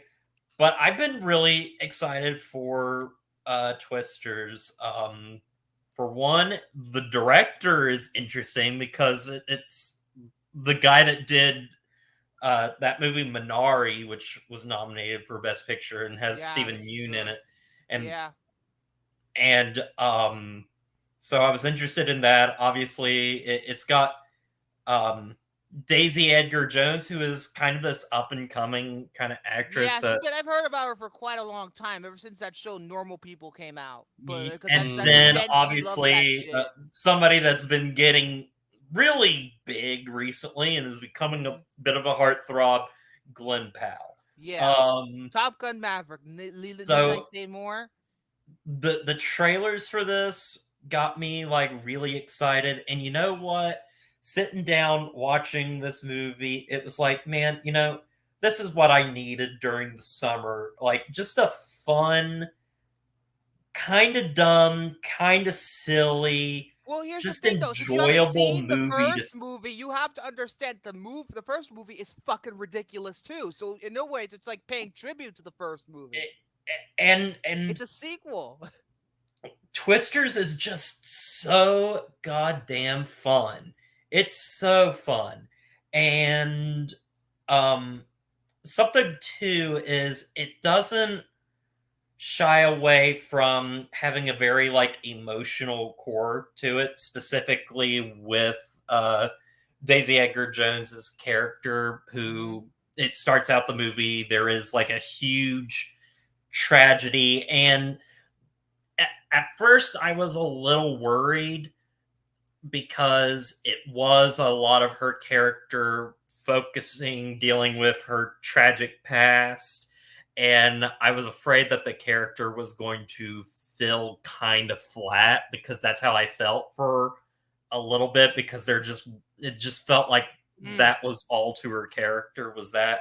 but eventually she turns into somebody that is just desperately trying to prove herself, and I ended up really loving her. And then Glenn Powell is having a blast. Listen, as soon as Glenn Powell gets in his big ass truck and just drives straight into a tornado with, just this country music playing, I'm here for the rest of the movie. Because that stuff is pretty fucking awesome. But the scenes, the Twister scenes, are incredibly thrilling. These tornadoes look good. They look really, really good, and they just have it's just really fun, silly characters doing just outlandish That's what things. the first movie all that was. Especially with the supporting cast of that first movie, they're all just weird people that you can't help but love. Okay, so the first. The first movie, isn't it? They're trying to do something see the inside of a tornado, or what? They're What trying is to put this thing inside of it, this piece of technology inside of the tornado, so they could detect. Because Daisy Edgar Jones's character, her big thing is and it sounds incredibly goofy because it is. She's trying to come up with this way of being able to dissipate tornadoes. You get something in the tornado that causes it to basically stop. Here's the thing, though. Since the first movie had fucking cows flying over tornadoes, I can take anything because. Also, I will say this: not a single cow was in this movie. That's fucked up. That's fucked up. There was a moo, though. I heard some moo, but I saw no cows. They should have done a cow at least once. They should have done a cow. They should. Okay. But no, this is a really fun, thrilling movie and everything, and it was just this was great because I saw it in a pretty packed theater. It did very well. It made over $80 million. Yeah, it did better than even expected. It was projected at 55, and then it made 80. Yes, that's crazy to me. Really big success. So honestly, this summer has pretty much saved movies for the record, because it seems like now, May was a fucking disaster, but that was starting in June. Almost every single movie that comes out is a big hit. So. Oh yeah. And obviously, the summer saved that. That's why I think 2024 is probably going to be one of the probably the best year for the 2020 decade of movies, because the rest of the 33 are fucking shit. I think what helps with this. I think what helps with this movie, though, is that having the director it has, who forget Joseph Kosinski did the story. Yeah. Having the people attached to both the script and director and everything, I think it really they got people that are good with characters and getting you to actually invest and care about them, because they're not the most compelling of characters, but they do enough with them to make you care and like them, and you want to see them get out of a horrible situation and stuff. And so that was really good. And I don't know, it's a movie that, as silly as it is, as dumb as it can be, it has a lot of heart to it, and I think that was something I needed, because I do really I love my deep movies, but every now and then I need something a little lighthearted, a little just fun, and this gave me that. Fun. Anyway, now, so I praise this movie, but again, it's not perfect. I can't really point to things like specifically or anything. It's just like on a scale or everything of like how I'm feeling at the time. And it's like I really enjoyed this movie, so it's like a 7 out of 10, but it's a good 7 out of 10. Okay. So the next movie is not as lighthearted and fun. I know what it is. Not fun. Because I saw Longlegs. Yeah, the scariest movie of all time. We're all gonna trust that damn marketing campaign. And I will also get into that. Good Lord, what a scam! Because it's one of those things where I'm tired. I think people would be more open to watching movies like this if it wasn't for them like marketing stuff with the most outlandish statements. It is that the are most just hyperbolic statement you could ever say. Because here's the thing for me. Scariest movie. They talk about Longlegs is like the scariest movie of the decade and all this stuff. Even the Evil Dead remake did this. The most terrifying movie you will ever experience. Yeah, terrifying experience. I'll just go out and say I loved this movie. Do I think that this is the scariest movie? No, you kidding me? In a while? No. Do I? It's one of those things where it's like I would call this movie unsettling, not scary. Is it a very unsettling movie? Yes. I feel like people when they say that it's the scariest movie like ever made, they tend to forget like some of the older classics that we all know and love, Oh, not only that, I just feel like in terms of like you're really gonna turn off a lot of fucking people when you use that kind of lingo, and people are gonna be fucking disappointed when they say it's not even that scary. People are gonna be fucking disappointed. And because again, like when I watched the movie and everything, there was not like moments. There wasn't a time where I'm like just really like, oh, you're so scary. But there was times where it's like the movie knew how to get under my skin and just make me feel kind of dirty. Which I never like that feeling. That's worse than being scared, in my opinion. But it's one of those things where it's just like, I think I know why they do this.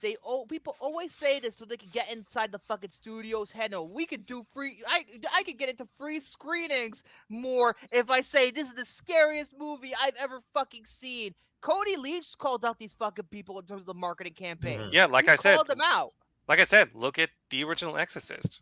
So yeah, obviously, yeah, I'm reviewing Longlegs, and it's directed by Osgood Perkins, which I guess he's just going by Osgood now because sometimes it's Oz, sometimes it's Osgood. Anyway, he's the son of Norman Bates himself. Yeah. And I've not seen the A24 film that he made, The Black Coat's Daughter. I have seen Gretel and Hansel, which I heard sucks. It was a film that I liked. I liked more for its craftsmanship. Like, it's a very beautiful looking movie. Like the art design, like the set design and stuff is that's an incredible looking movie. And I think that's something that he does bring here is a really good visual eye. That there's just a lot of really good images in this movie. It's a very sleek kind of movie. There's moments where it just kind of reminded me of a David Fincher movie in a way. He said, I remember him talking about this, that he said he was inspired mainly by the Silence of the Lambs in 7. And it makes sense with the 7 comparison, considering, it's David Fincher's most well-known movie at this point. Uh-huh.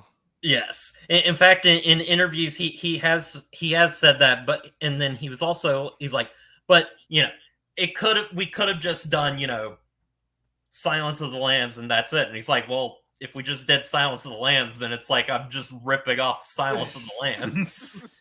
So, but what he did here, he made a movie that it has a lot of things in common with Silence of the Lambs, but it's a movie that also comments on the satanic panic of so the like 80s Charles and Manson 90s shit. in Oh wait, no, particular. that's not Charles Manson.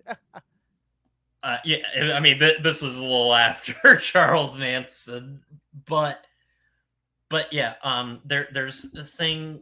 It's kind of a mix of Silence of the Lambs with some culty elements and that kind of thing. And first off, I will say that the lead actress, Micah Monroe, who I didn't know this, but she is the main girl that's in the movie It Follows. I did not know that was the her. movie. But she plays this FBI agent that's assigned to this case. There's this serial killer out there named Longlegs, who's going by Longlegs, that leaves messages, cryptic messages similar to like the Zodiac killer. And what's interesting is he doesn't seem to actually kill anyone. It seems as if he targets these families, and then the father kills the families and then kills himself, and then Longlegs leaves a message saying like, hey, I did this. And what's all interesting too is that the daughters of all of these families, all of their birthdays fall on the 14th of a particular month. Oh dear, my phone's going off. Be right back. Oh no. So go ahead, Jared. I know what that's like. That's kind of the setup for that. And I'll go into the other big name in this movie in a minute, because I want to talk about this movie the most because there's a lot to it. This movie, again, it really knows how to get under your skin at times through its score, through its sound design, and through the way it frames things. Now, that's like the best kind that I really love in the horror genre is like sound design, and the psychological horror is what I love the best. There's this one moment, which we're about to review a film that has Nicolas Cage in it soon. There's this one moment where the main character, she's like looking at these letters and stuff, and the camera is framed to where you're like looking into the room behind. You can see into the room behind her, and it's the kitchen. And they put it like right in the middle of the frame, and you're just sensing that, oh my god, okay, like obviously this is a setup, like there's going to be something that comes around the corner and everything. And then it's one of those things where I'm like, it never happens. And then you find out later that something is in the house and everything. And it's one of those delayed moments. Like, they delay the horror, those horror moments as, much as they can, and then they just unleash it on you, and you're like, that's a little unsettling right there. But so I'm trying to think of what else to really talk about before. I will say that this movie has one of my favorite opening scenes for a movie this year. Oh, really? It takes place, I think the opening scene takes place in the 70s. and it's just one of those moments that kind of reminds me of the scene in Doctor Sleep where the little girl like is approached by Rebecca Ferguson and stuff. It reminds me of that, like Stranger Danger kind of. And what's interesting is it's framed because you see Longlegs, but you only see, they do a good job of only showing you from here down, never fully seeing his face in this scene. And like it's one of those things, and then like he like crouches down and you see his face for just a split second, and you don't get a good look at him. And honestly, he, in that moment, because there's just that flash, you're like, your mind starts playing tricks on you, and you're like, I don't know exactly what I just saw, but I did not like it. Oh, in a good way. Oh god, this feels like a movie I wouldn't fucking like. Oh dear. So now we get to Nicolas Cage. Freak out? Is there a freak out? Nicolas Cage is, for some people, the person that makes or breaks it, depending upon what you're trying to get out of the film. Like the person, you mean? If you're prepared for what he's doing or not. I genuinely find him really unsettling, really creepy, and weirdly funny. That's why. Apparently, according to Hunter, there's a freak out in this movie. He has a freak out. He does have a freak out. He might sing a little too, which was genuinely like I felt it was unsettling and also a little funny at the same time. But yeah, they do a good job of like just not just revealing him very slowly and just not like shrouding him a bit in mystery. I don't feel like it fully works. I feel like we still should have kept him a little more mysterious until maybe the final act of the film. So apparently so I guess you do see his face like more often throughout the movie, I guess. Yes. They don't show it much at the beginning, but they eventually do start revealing it, and there's just some little details about him that I don't want to get into because I don't want to spoil it in a lot of ways, but there's a lot of little details with his face and everything where it's like you don't know his backstory, you don't need it, but you can infer so much from just how he looks, why he is the way he is, and I think that's pretty cool in my opinion. We didn't really know Buffalo Bill's backstory, but exactly. We knew exactly what he wanted to do. Also, this movie, I talked about, Nick Cage is unsettling, but he also is funny in a way. And the movie does have a good sense of humor with it too. There's genuinely some funny jokes in the movie, some very like lighthearted moments that I wasn't expecting in this. I thought this was just going to be complete dread throughout. It's not even like black humor or anything. It's just genuinely like a character will say a genuinely just funny line of dialogue. And so there was that. And the one thing though that for me does not work with the movie and is why I can't rate it higher than I want to. I think it fumbles the ending in a very small way, but it fumbles it nonetheless with the character. Something is revealed to the character, and she makes this decision at the end of the movie, and This sounds like it leads to what the end of the movie ends up being. But the problem lies in she knows this information. Why doesn't she, knowing that information, take care of the problem earlier in the scene than she does? Because if she had, the ending of the movie would not be the ending of the movie.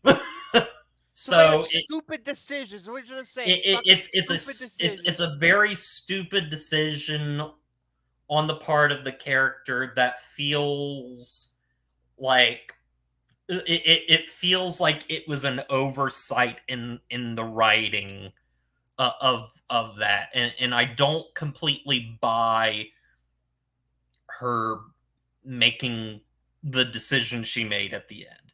That's the one big thing. It seems to me they were trying to go for some Gone Baby Gone type shit. If you ever seen that movie, Casey Affleck has to make a certain decision about what he's going to do at the end of that movie. This sounds almost exactly like that. But at the end of the day, I genuinely loved this movie. I think it has some really good unsettling moments. The cinematography is beautiful, like really good, and the performances are great. And depending upon how you think of Nick Cage and everything, this is going to be like, because it's one of those things where Nick Cage could be in the shittiest movie and just be a ham and a half. Ghost Rider. Fucking Ghost Rider. Jesus. Spirit of Vengeance especially is the worst. But yeah, I it's really the ending that like kind of just sours the rest of the movie for me, but it's still an 8 out of 10 nonetheless. This is maybe like my 4th favorite film of the year. I would still put like Dune, Kingdom of the Planet of the Apes over this. This is like my 3rd or 4th favorite film of the year. Also, I will say there's an actor in the movie that's kind of like the chief of the FBI or whatever. Blair, his name's Blair Underwood. He was in Deep Impact. He was one of the astronauts. He was in Deep Impact. Yes, he was. He's fucking awesome in this movie. He's genuinely. But sorry, also I do want to say that. You're okay, right. Jordy. You good? I was trying to play a clip, but that wasn't the one I wanted to play. Hold on a second. Where'd it go?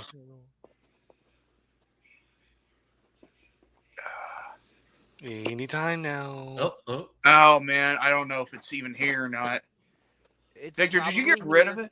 No, I never got rid of my clips. You must. Jordy, is your third eye blind again? Let me see if I shut up. You talking about? There we go. Where was it? There we go. Right next to you fucking Mark. Right next to that. Okay. So, but one thing I will end off on, because I didn't know this, but I was telling William about this too, and Hunter apparently had a annoying experience. Oh my god! I have to speak this one out. I okay. did too. So this was during the time when I started season 6 of Lost, right? And Hunter just got back from his theater. It was the worst theater experience he had this year. Holy shit. Talking and talking throughout the entire movie, and he was the The only. movie theater had too much talking, and it was hard to see what was going on at night. I'm sorry. I had to say that. Type of. Oh person. gosh. Yeah. For me, it was so my best friend went and saw this movie closer to when it came out. And he had a really good theater experience. Like, everybody in the audience was very respectful. Like, good. They seemed to at least all be into the movie, and even if they weren't, they were very respectful. Like, they weren't, trying to being obnoxious. Like, even if they didn't like the movie. Yeah, I do plan on seeing the movie audience, next week. It was a lot. It was a lot smaller, but there was these two people right behind me, and they were just so annoying. I hate when they do. I hate when they and it was funny because, like, I mean, I don't want to, stereotype people, but it just seemed like they were people that would, be into this movie. They kind of looked like Satanists themselves, basically. Oh, but anyway, anytime Nicolas Cage was on screen, they would, like, maybe even if, like, he didn't say anything, they would just laugh. Oh, dear. This sounds like a comedy. Hold on 1 second. Like, I'm just like, listen, if you think his performance is not for you, that's okay. Oh, God. That's okay. But please, like, don't do this. Don't do this. All they were doing is laughing. Every time he appeared, they were laughing. Yeah, every time he appeared, like, he maybe, like, didn't even do anything or something. Like, and the thing is, it was interesting too, because there were moments where even I laughed at Nicolas Cage, because, again, it's one of those performances where I think he's both creepy but also secretly kind of funny. I think they were laughing at him because they were just laughing at him. But yeah, it really just made my experience just like, I was like, oh, like, I would look at Morgan and be like, oh, can I shut up? Like, people are really, really annoying me. Yeah, like, when I do plan on seeing Longlegs, I'm actually do plan on seeing the movie next week, hopefully. I'll let you know about my buy out the whole theater so you don't have to sit with anybody. Yeah. So that's Longlegs. I've been wanting to watch that. I was excited, disappointed by the ending, but overall, like, I thought this was a really, really good movie. It has, some flaws, but I think it's a pretty solid movie. Yay. I guess that's good. Jordy, you can close this out now. Oh, so now it's my turn? Yeah, it's your turn now. Okay, so basically what I'm going to review real quickly before we get into our main review for tonight, I'm going to be reviewing Suicide Squad, Hell to Pay.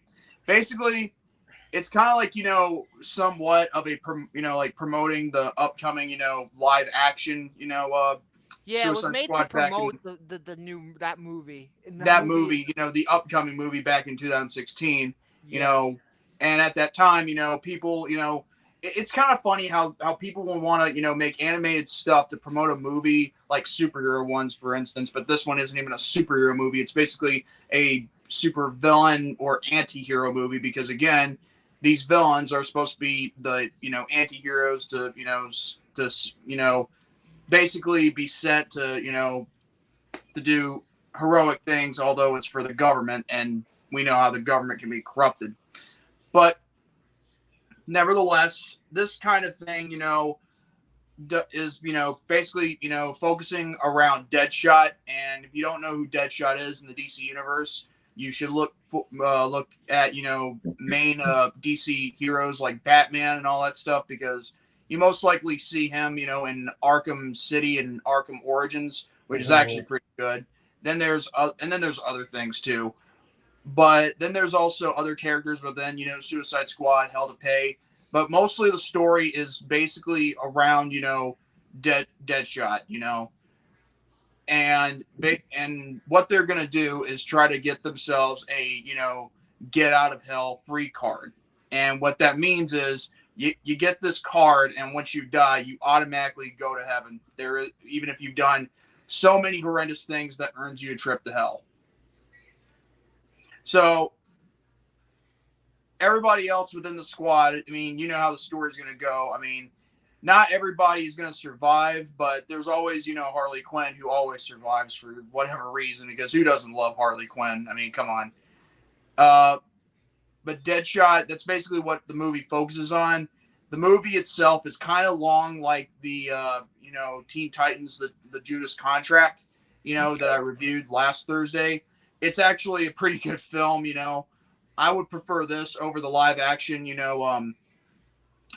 Suicide Squad movies, because again, I think this DC animated movie universe knows how to do, the work that the live action cannot do. And so to make this review quick, I'd say I'm going to give this, a 4.5 out of 5 for the fact that it was actually pretty good, Yeah. I do want to see that. Well, obviously all of the animated movies, but like I am interested in that one because I hear it's pretty good. Now the next movie I'll be reviewing in the DC animated universe for this Thursday on R&R, and it will be our 250th episode this coming Thursday on Brandon Martin's YouTube channel, and that's Rant and Ray Podcast 250. I'm going to be reviewing The Death of Superman. Ooh, the reign and death of the death and the reign of Superman. I got to review The Death of Superman first, because again, I mean, after that, I have to review Constantine next week. Oh, I forgot Constantine comes in the middle of all that. I forgot.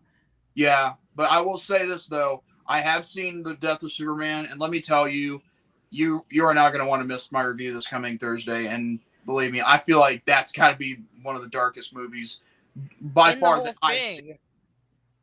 That's the darkest one I've seen by far. Mm-hmm. But yeah, it gotta be better than Superman Doomsday. That's for sure. I've never seen that. But yeah, that movie wasn't good. Actually, I wonder what happens to Superman in that movie. No Gee, I wonder. Smart ass. Anyway, that's my review. Let's go ahead, with the main movie review, The Rock, 1996. All right. So after this commercial break, we'll review The Rock. Expect me to be praising it a lot. If you smell initial review The Rock with all the fucking is cooking type proofreading bullshit. So we'll be back before that. Could switching to Geico really save you 15% or more on car insurance? Did the little piggy cry wee, wee, wee all the way home?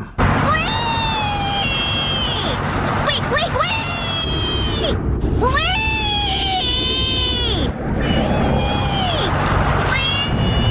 Max. Maxwell. Yeah? You're home. Oh, cool. Thanks, Mrs. A. Geico. 15 minutes could save you 15% or more. Mr. Cage, can we have your autograph? All right. So, you're twins. No. We're triplets. Triplets? Fever.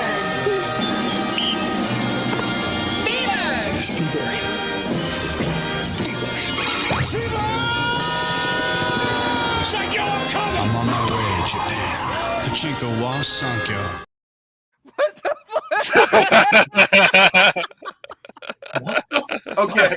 Okay, the pig. Okay, the little pig that cried "wee wee wee." That one. Yeah. That caught me off guard. I remember. I remember that. Or it says, "Isn't that Romy in the car?" Romy as a pig. Jose Oh says. my! Listen, that whole that actually aired in Japan with that Nicolas Cage commercial. That actually aired in Japan, I believe, in the Why mid-2000s. did it not in America? Because it's in Japanese. You saw the subtitles on the damn bottom. Yeah. Of the screen. Yeah, but it's speaking in English too. Yeah, but a lot of commercials over there do speak in English. A lot of them do because they really like America, apparently. Yeah, well, they didn't like us Weird during ass World War. commercial. They didn't like us during World War II. That's for sure. But now it's changed. They like American culture. Why the else would they got Nicolas Cage? Well, it's kind of funny because the feeling's mutual because we all love their things up there, and it's the anime. It's yes, the feeling is mutual. So, By the way, I've been watching this anime called Oshi no Ko. It's actually, a very interesting Japanese anime, So up next, this is it. The main review is going to be for objectively my pick for the best Michael Bay movie, because my favorite, I said personally, is Armageddon, which you already reviewed. But objectively, wasn't that part 2 of the disaster piece? Yes, it was. Yes. Objectively, though, the best movie he's ever directed is going to be this movie from I actually 1996. agree, considering how I watched it today. 1996. This is The Rock. And no, Dwayne Johnson is not in this movie. There's a hostage situation on Alcatraz. A battery of VX gas rockets is deployed in the San Francisco Bay Area. On June 7th. I have a unique knowledge of this prison. I was formerly a guest here. Get ready. I'm just a biochemist. That's why you're coming with us. To rock. Fire. From Don Simpson and Jerry Bruckheimer, the producers of Top Gun and Crimson Tide. Sean Connery, Nicolas Cage, Ed Harris. The Rock, directed by Michael Bay, rated R. You know what's so funny about this film, even though people like to say, if you smell it, The Rock is cooking, all that. The thing is, when did this movie, what date did it come out in 1996? It said in the trailer, June 7th, 1996. June 7th. Okay, so The Rock didn't make his WWF debut until November of 96. So and the whole year would have to pass, I would believe, and a couple more months after his debut, 1 month and a few months after that would be when he called himself The Rock, Mm-hmm.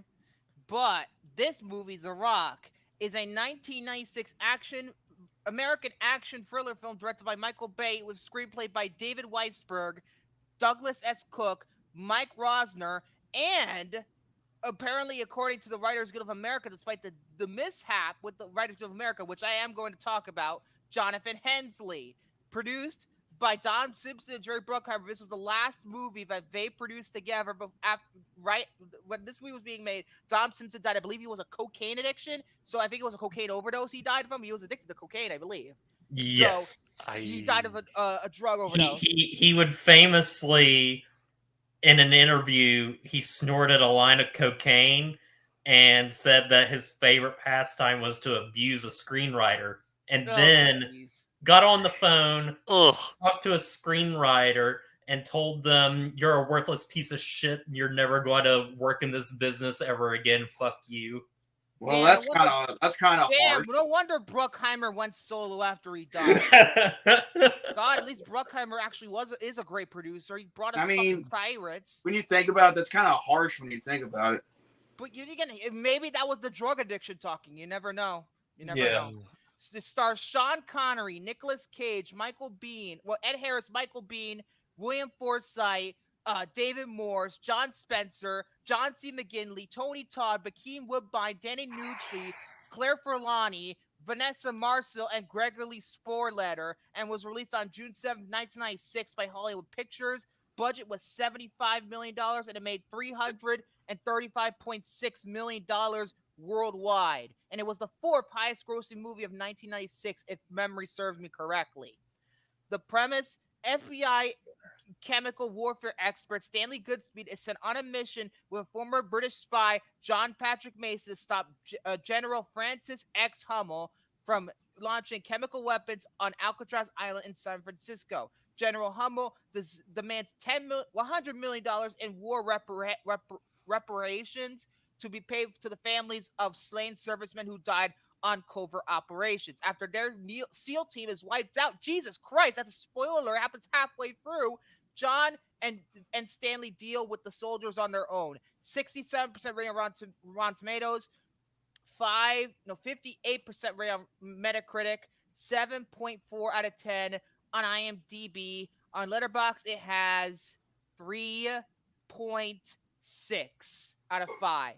Okay. Do you want to tell the funny story about me, William, and Hunter, and how we got a copy of The Rock less than a week apart from each other? Oh my god! Like when I was rewatching this movie last night, Hunter and I were just talking for a bit, right? And we have to bring this up because it wouldn't be the Rock episode without talking about this. We literally got this copy of the Blu-ray almost at around same time. You know? We almost got it almost around the same time. Within a week, we all got copies. Yeah.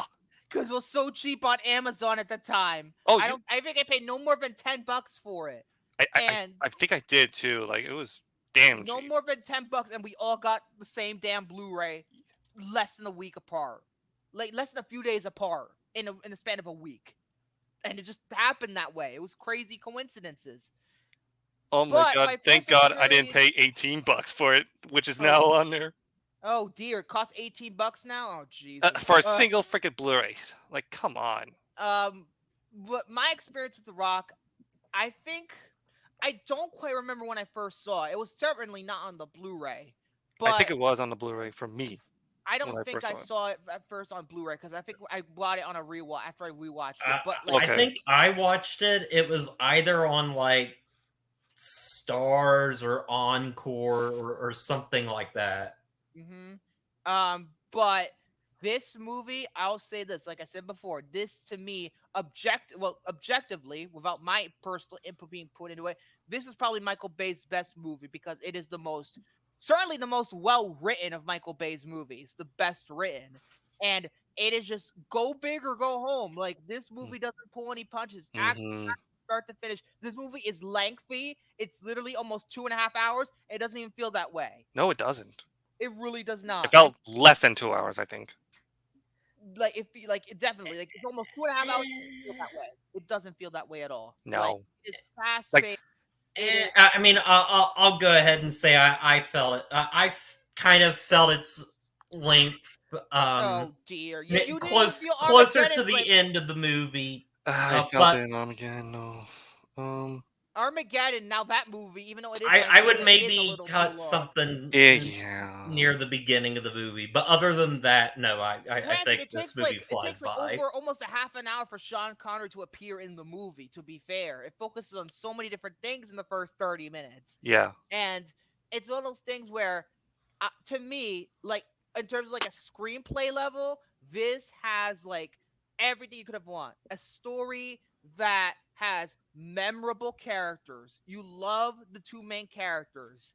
And then the villain, who is somewhat sympathetic, but at the same time, like, that's what I liked about Ed Harris's character. You understand exactly what he's trying to do. He's trying to, get $100 million from the military who don't support these damn soldiers and get them to, to pay off to the families and like $1 million a piece. However, the way he's doing it, that's wrong. You're gonna kill. You're gonna try and you're gonna try and honor killed soldiers by killing more people. That's the kind of hypocrisy with that character. Yeah, like he's not like one of those villains where it's like ha ha ha, I'm evil type of that. He has multiple layers, and you understand his motive. Yeah, and then he realizes too little, too late that that's not the way you do it. This is not the way you do that kind of stuff. You're gonna learn. Yeah, honestly, his men end up being worse than he is. Yes, they do. They do. Yep. Yep. It gets really crazy, but like I think what really works for me, like the best thing about it, is Sean Connery, Nicolas Cage's chemistry with each other. Because if these two if their performances were utter shit, the movie doesn't work. But I think the movie works because of their performances. Especially Sean Connery. He is phenomenal in this movie. Oh, hell yeah. He is so great. You know, And you talk about. I think Soren said the old guy, Sean Connery, in the film. Huh? What's Sean Connery, the guy that was the old guy in the film. Yeah, the old guy. Yeah. You know what he kind of reminds me of? What? He kind of reminds me, of if he were Balin's Skull and not the other guy that was Balin's Skull. But and I was thinking myself too, like, when he's on screen, I wonder what Indy is doing at his spare time. He probably was he probably was looking for the Dial of Destiny. I don't know. Yeah, but yeah. Also, Soren says, I think he's talking about. Is he talking about? Yeah, I think so. I think he is. I believe probably Sean Connery's best performance. It's one of them, honestly. for sure. It's one of them, along with James Bond. Yeah, it's one of them. He's a badass in this movie, and he's fucking funny too. He has some of the best lines. And Indy, that's right. Yeah, and especially the funniest, one of the funniest scenes when he's being interviewed by Stanley in that one prison cell, and they're just talking to him, and and then he opens up the fucking window that, even though, because he can't see from it, but he knows there's a window inside. He's like, Lomac, I should know it was you piece of shit. But yeah, I fucking love that. And the chemistry between Connery and Cage are just phenomenal. It's absolutely phenomenal. And you even got and Nicolas Cage obviously is gonna act over the top, and he does several times in the movie. To the point where his opening scene is him literally rambling on about paying $600 for a Beatles record. He paid $600 for it. $600. I wonder if it's like one of those rare ones. Yeah, sure. I mean, whatever. Like, I'm not gonna do that, but yeah. And but he did it anyways. He's good at his job because literally he's one of these scientists, and literally he pretty much detonates this stink bomb, like a nuclear bomb, in that one containment thing, and he stops it, and only after like 4 seconds before it fucking blows everything up. And he's clearly, But at the same time, he has commitment issues. His girlfriend is pregnant, and he doesn't know how to deal with that. And also like you said, like I said, he worries about his job a lot, and commitment issues. But he has to learn throughout the movie to kind of rise up to the occasion, especially because after the whole all the fucking SEAL team, everybody's fucking dead. Like, that scene is fucking brutal as fuck. Something's happening with that scene is. Hold on, truly, I think the standout scene in the movie, and was actually replicated in Modern Warfare 2. Well, is that no Russia? Modern Warfare 2 takes a lot from this movie. Yeah. Which one? Wait, which Modern Warfare? You gotta be specific. I'm talking about the original Modern Warfare 2. Okay. Yeah. But they rebooted it in Call of Duty for whatever reason. I have no idea why. But I always think of 4. It's one of those things where, that scene in particular shows you that this movie is not fucking around. This movie has stakes to it. Literally, the whole city of San Francisco's in fucking trouble if they blow up these damn missiles. The whole city's in trouble. Like, literally, it's to the point where they even show in the opening scene when they're trying to get, the stuff that's gonna fire from the missiles, and the one military guy gets infected with the thing, and it's just he looks like he's gonna fucking blow up. Like, he literally looks like all the pimples and all that shit. Really good makeup. Oh, and yeah. it just looks terrifying. But what I really love about the movie, of course, is Michael Bay. At least at this point in his career, he knows how to shoot action, because you have to understand, this movie came out a year after Bad Boys, which was his directorial debut. He only had a $17 million budget for Bad Boys, so he couldn't do all that much. He had to ring it in, and honestly, him ringing it in actually worked. And the fact that he actually encouraged Martin Lawrence and Will Smith to improvise most of their lines, because the script that they actually got for the movie was really shit, and they improvised most of the lines. That's why Bad Boys is a classic, because he allowed them to improvise most of the damn lines. So going into The Rock, he has like a $70+ million budget. He can do whatever the fuck he wants, and that's what he does. He doesn't hold back. There's a lot of explosions, a lot of stunts, special effects all over the place. It is just beautiful in terms of It's one of those things where it's like the movie almost begins with like an explosion. Like there's an explosion even like in the credits. There's there's just an balls of explosion fire. on the title card. Exactly. It's like you know what you're in for as soon as you see the explosion through the title card, you know? It's like it like, especially, I will say this was the standouts. Oh, that car chase. That is just Oh, yeah. That's one of the best car chases ever put to celluloid. I love that scene so much. That's awesome. Especially with the music swelling in the background. Oh yes, we have to that talk really about the adds music. Who the fuck added. was it? Hans Zimmer? Was it Hans Zimmer who did the score? It was Hans Zimmer and some other Nick guy too. Glennie Smith, I believe. Okay, they both did the score, and it kind of, in terms of like some of the work in it, I feel it reminds me a lot of Crimson Tide. A lot of the Crimson Tide like feeling in terms of the music. I felt that. I kind of see, because I haven't seen Crimson Tide, but that's like a great there was movie. That's I said it in my like Letterboxd review and everything, that was like there was parts of it that reminded me of like what would eventually be done in like Pirates. Yes, I think Jack Sparrow's theme in the Curse of Black Pearl, like, remember the scene when they're trying to get the fucking thing and, you know, shoot everybody at the beginning? It sounds almost exactly you would hear it in Pirates of the Caribbean. Yes. Almost exactly. It almost sounds like the theme is about to go off at any second. And, you know, it kind of foreshadows that. But another reason why Hans Zimmer likes to rip himself off a lot of times, even back then, he ripped himself off constantly. But it's just a really good score. And also worth noting that, remember the TV spot I played when we did Armageddon, the Super Bowl ad, the music in that ad was from The Rock. It's from the beginning of the end credits. Oh. Yeah. Ooh. So they reused it even back then. And, you know, it's just like a really, really great, very like intense score, like sort of like Crimson Tide, but you know, it's a really good score. But like what really gets me going is like the character growth, especially of Mason in particular, because he's been in prison for such a long time, and he kind of, you know, he doesn't know certain things. For example, that one scene where he's like, oh, you Nicolas Cage's like, you look like a guitarist from Seattle, kind of like a grunge thing. Grunge. Of course, as a fan of grunge, I fucking appreciated that. And you know, and the fact that he's literally in the hotel and just singing and washing himself and just having his haircut and all this different big ass meal. He's trying to order this big ass meal because he doesn't know if he's gonna go back to prison after this or not. And it is just so funny. And then and obviously that, you know, his daughter does kind of come into play, you know, because he sees his daughter. That's the reason why the car chase even happens.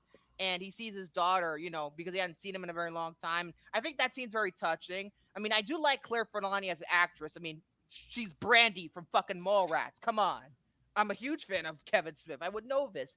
Although she was also in Meet Joe Black, aka the reason why it made money because the Phantom Menace trailer. But anyway, that scene's great. But then when they get to the prison and they try to infiltrate the prison, that's when the movie just like never really lets up. I think after that point is just crazy. You have like Michael Biehn as the leader of the Navy SEALs. I'm just like, wow, you know, Michael Biehn is barely in this damn movie. It's like fourth Calories himself.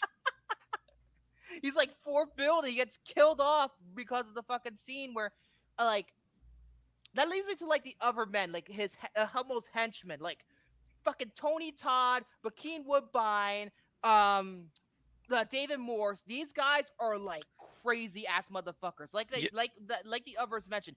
I think they're even crazier than Hummel actually is, especially by the end when they betray him. Oh yeah, especially with, I noticed with this too. Like Hunter told me about this when I was rewatching the movie.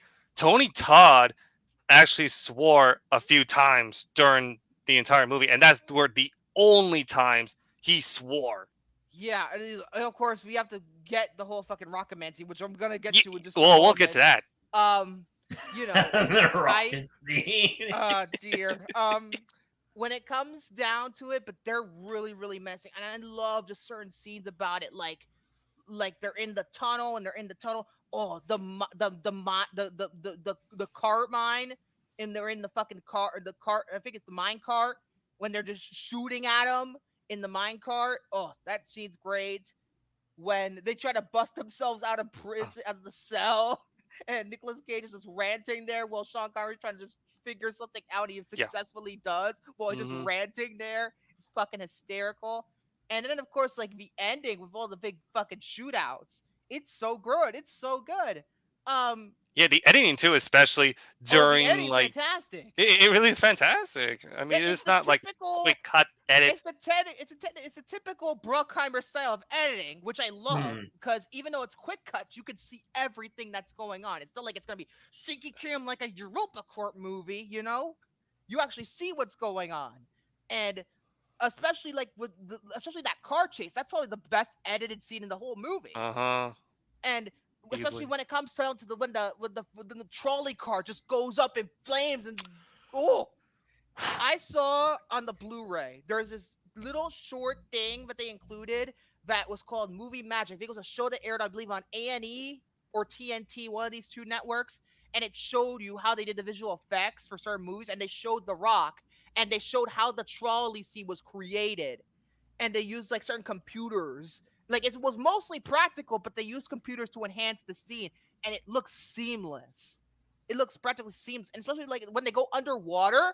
Believe it, when they're swimming on some of the scenes where they're swimming underwater, believe it or not, it's like a puppet or something, like a robotic kind of toy that they're using when they're swimming in the ocean. I'm like, that doesn't even look like a toy. It looks real. It looks really good. It does. Looks really good, and I really like how they used Alcatraz in the movie. It treats it like a character in its own right, you know, especially considering that these people are being taken hostage because of Homo's actions. You know, they you know, it feels like a character in its own right. I mean, they're gonna blow the fuck. They want to blow the fucker up by the end of this movie. You know, it's crazy. It's just really great. The humor. I think this movie's fucking hysterical. It's absolutely hysterical. It really, Standouts in terms of that. Anytime Nicolas Cage is overreacting, anytime. I mean, when they're in the jail cell, and the fact that you know, that when he finds out his girlfriend is pregnant, he's like, huh? Can you say that again? I'm pregnant. Huh? And before he said that, you know, he doesn't want to have children. He's just shocked by it. It's like, oh no. He's like. Or how about this? Well, there's a problem, sir. He's got a gun. What do you have? A fucking water pistol? I saw that part. I thought that was funny. It was hilarious. And of course, that was awesome. And of course, like in terms of one of the best quotes when Mason and Goodspeed are on the stairs trying to prepare to fight. They have this exchange. It's probably the most famous part of the movie. Are you ready? Are you sure you're ready for this? I'll do my best. Your best? Losers always whine about their best. Winners go home and fuck the prom queen. Yeah. That quote is awesome. That's like in my top 3 favorite quotes in the entire movie. Yeah, and apparently, believe it or not, I believe you know who came up with that line? But I think it might be Aaron Sorkin. Aaron Sorkin was a script doctor on this movie. Wow. Because Simpson Bruckheimer movies were rewritten constantly. Jonathan Hensley had a draft. Aaron Sorkin doctored it up. Quentin Tarantino apparently did some lines for the movie. Apparently, that sounds like a Tarantino line. Actually, that sounds absolutely Tarantino to me. So, and a lot of the dialogue was improvised. He's right. Mm-hmm. Mm-hmm. And then there's another scene I find funny. Mason, after he kills a Marine, the Marine's foot, it's twitching, and he says, "You've been around a lot of corpses. Is that normal? What, the feet thing? Yeah, the feet thing. Yeah, it happens. Well, I'm having a hard time concentrating. Can you do something about it? Like what? Kill him again?" Yeah. You know, speaking of improvise, hold on a second.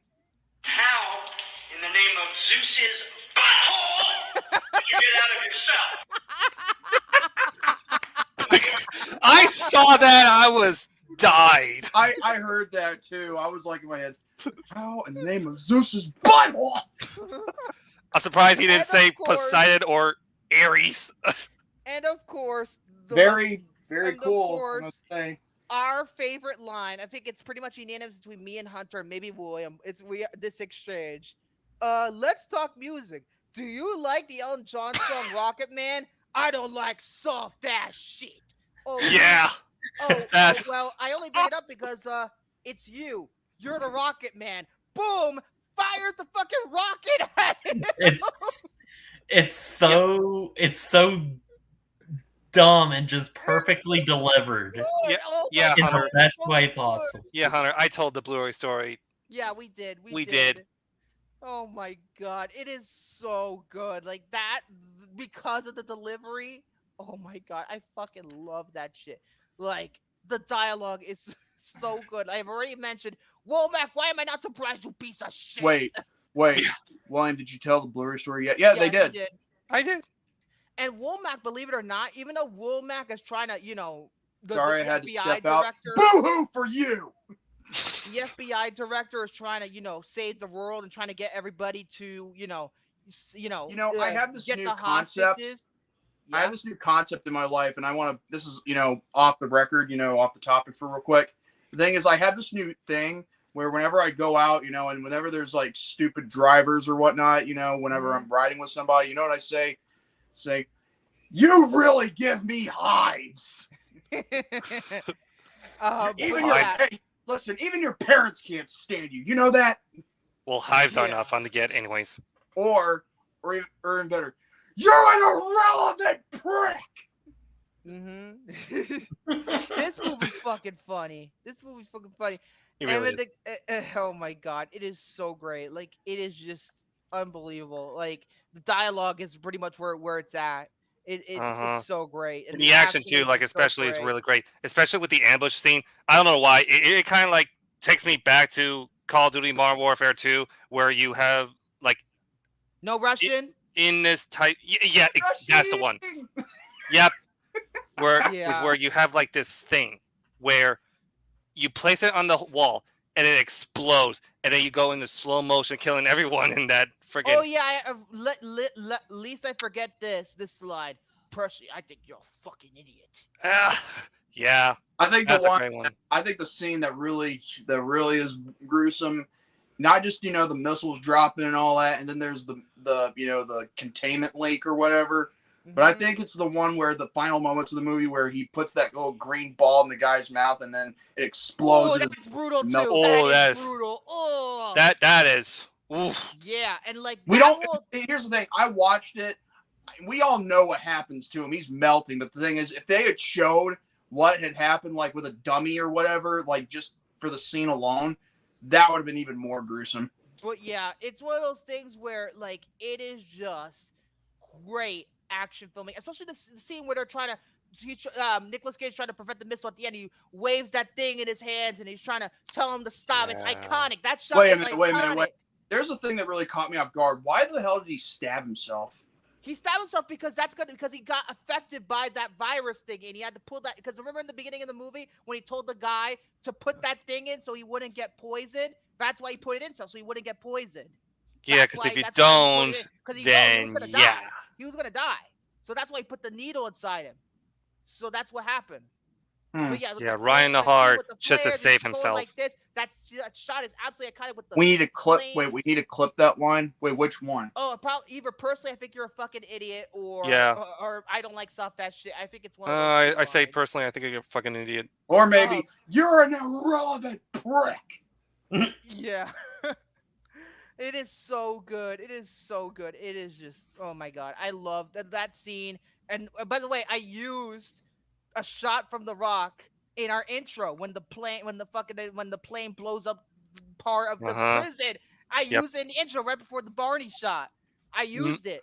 And yeah. Wait. Also, I did notice that explosion in this movie.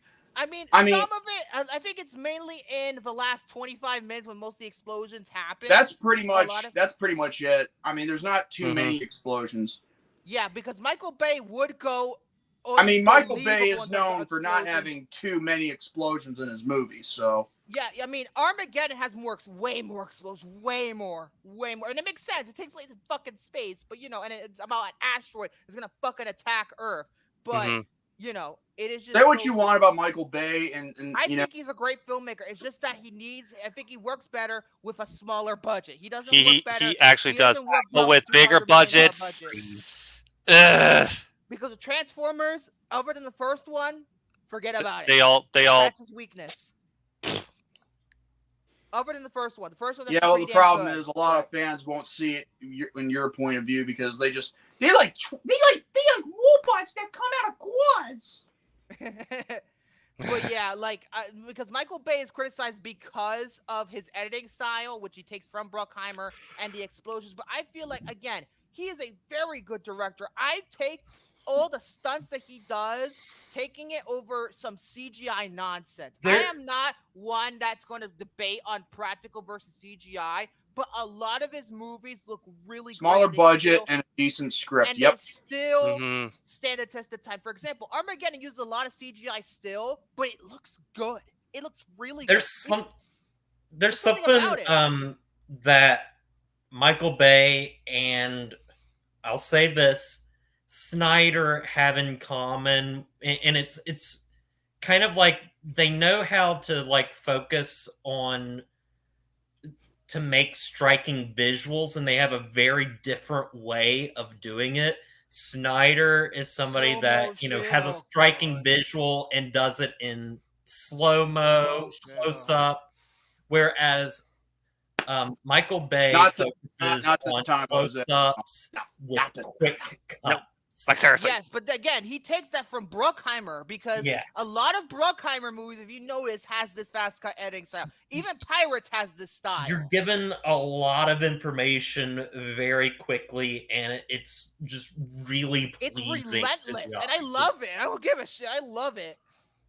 Like, it is something because he knows how to pace a movie. It's really well paced. Say what you will about what Jared says in his fucking review. Well, he claimed that he prefers the characters in Armageddon, about how Armageddon was quote unquote self-serious. What are you talking about, Jared? Armageddon didn't really ever take itself seriously until the very end.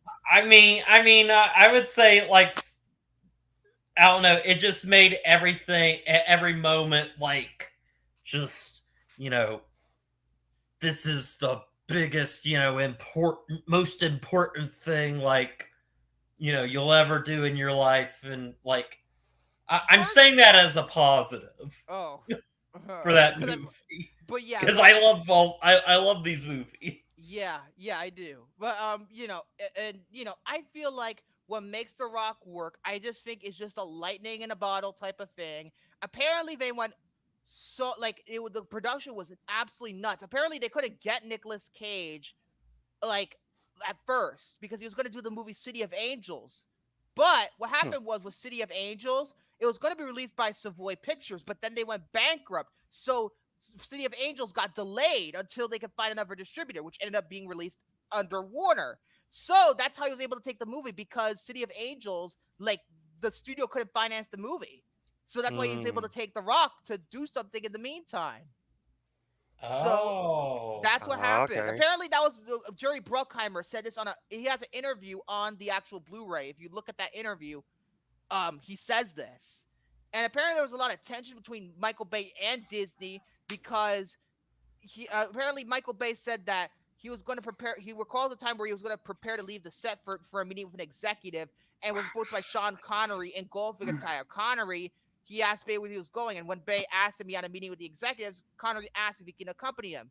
Bay said yes, and when Bay arrived in the conference room, the executives' mouths the jaws of the executives dropped when they saw Connery appear behind him. According to Bay, Connery then stood up for him and insisted that he was doing a good job and should be left alone. That's the Sean Connery. Well done. Mm-hmm. Because there was studio interference even back then. But it is just a lightning in a bottle. It is one of the most intense, never really lets up kind of movies. It is just I can watch it any day and I'll never get tired of it. I'll never get tired of it. I think in terms of 90s action, this is quintessential. This is like you put it in the book of most important action movies in the 90s, this is going to be like on the top 5 at the very least. I'll say that. Yeah. It is so So what do we great. give this at the end of the day? I'm going to give it a 5 out of 5. I'm going all the way. It's phenomenal. I love this movie. I'm going Same all here. the way. I'm gonna give it I'm gonna give it 4.5 out of 5 stars. And I would say this is probably one of the best movies of that year if I were to do a top 10 of 1996. If I think, but yeah, this is like for me, this is easily Michael Bay. You know what I'm gonna say? I'm gonna say I love it. Now I've had time to think about it, and we've talked about it. Fuck it with the rating I gave on Letterboxd. I'll go and change it in a little bit. Because I gave it a 7. I'm giving this an 8, which is the same I gave Armageddon. I do love this movie, and I do automatically just want to rewatch it because I rewatched this a lot, in 9th and 10th grade. But I do think I agree with Victor. I think Armageddon is my favorite. Yes, I prefer it overall. Which is crazy because I was not saying that before I rewatched this. I'd say it is my favorite, but objectively, this is a better movie. But I just prefer Armageddon more. That's just me on a objectively, level. This movie has less problems. Yes, it does have less problems. But I just love Armageddon more because of the characters, the big scope of it all, the humor. It's a light. And that movie had production issues too. It was another lightning in a bottle. But yeah, and Christopher Nolan, I said he likes Michael Bay movies, so I wouldn't be surprised if Christopher Nolan loves this movie. I wouldn't be surprised. I wouldn't be surprised. Besides, Christopher Nolan has said he likes Fast and Furious movies. He said that before. So yeah, it's and Christopher Nolan's one of the best filmmakers working today. So hell yeah. You know what time it is? What's time? Wheel! Oh, bullshit! Did it? One more thing before I get to the wheel. Apparently, I found this out on Blu-ray.com. Although you don't go on there, but in terms of an update about remember when I was talking about Dogma getting a 4K and Kevin Smith possibly buying the rights to it? Yeah. Apparently, Brian O'Halloran, who plays Dante in Clerks, he's in Dogma. He said that Dogma has been acquired by Paramount. It's over. It's official. Harvey Weinstein doesn't have the movie anymore. It's gonna get a 4K. It's gonna go back in fucking print now. Nice. No! My happiness. Paramount bought it. Paramount has the rights to it.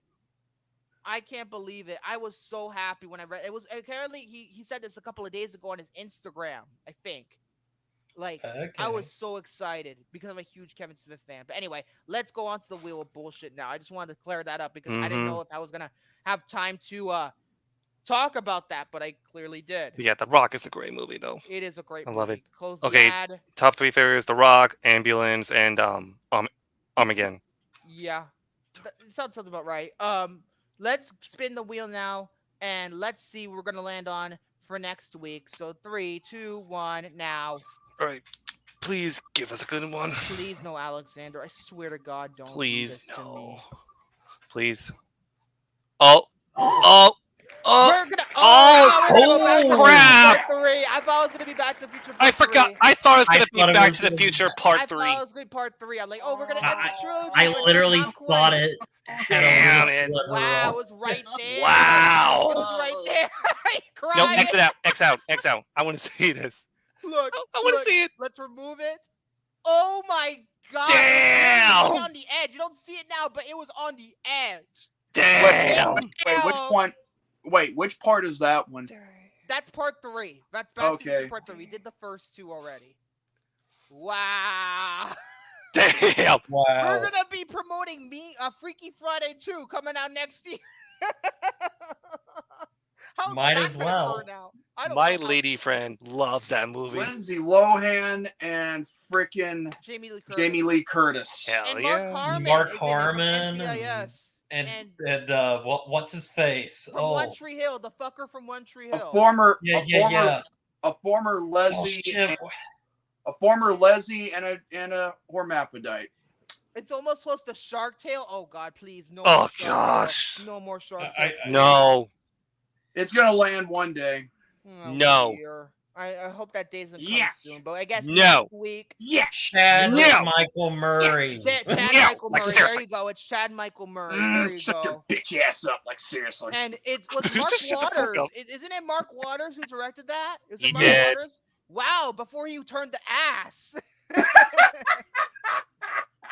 Before he turned the ass. Fuck, he's all that piece of shit. Oh, I mean, hey. Hey, and then a few months ago and stuff, we did Spiderwick Chronicles, which was like his last great movie. His Yes. last great movie where he turned into a piece of shit. But yeah, that's going to do it. The next Freaky Friday next week. I'm actually looking forward to it because I haven't seen the whole thing of that movie. I heard Simple Plan is I on the used to soundtrack, watch and I this a hate lot Simple on Plan. Disney Channel. I Okay. hate Simple Plan, and they're on the soundtrack, and I hate Simple Plan. Ugh, Seeing you, whiny little bitches. Yeah.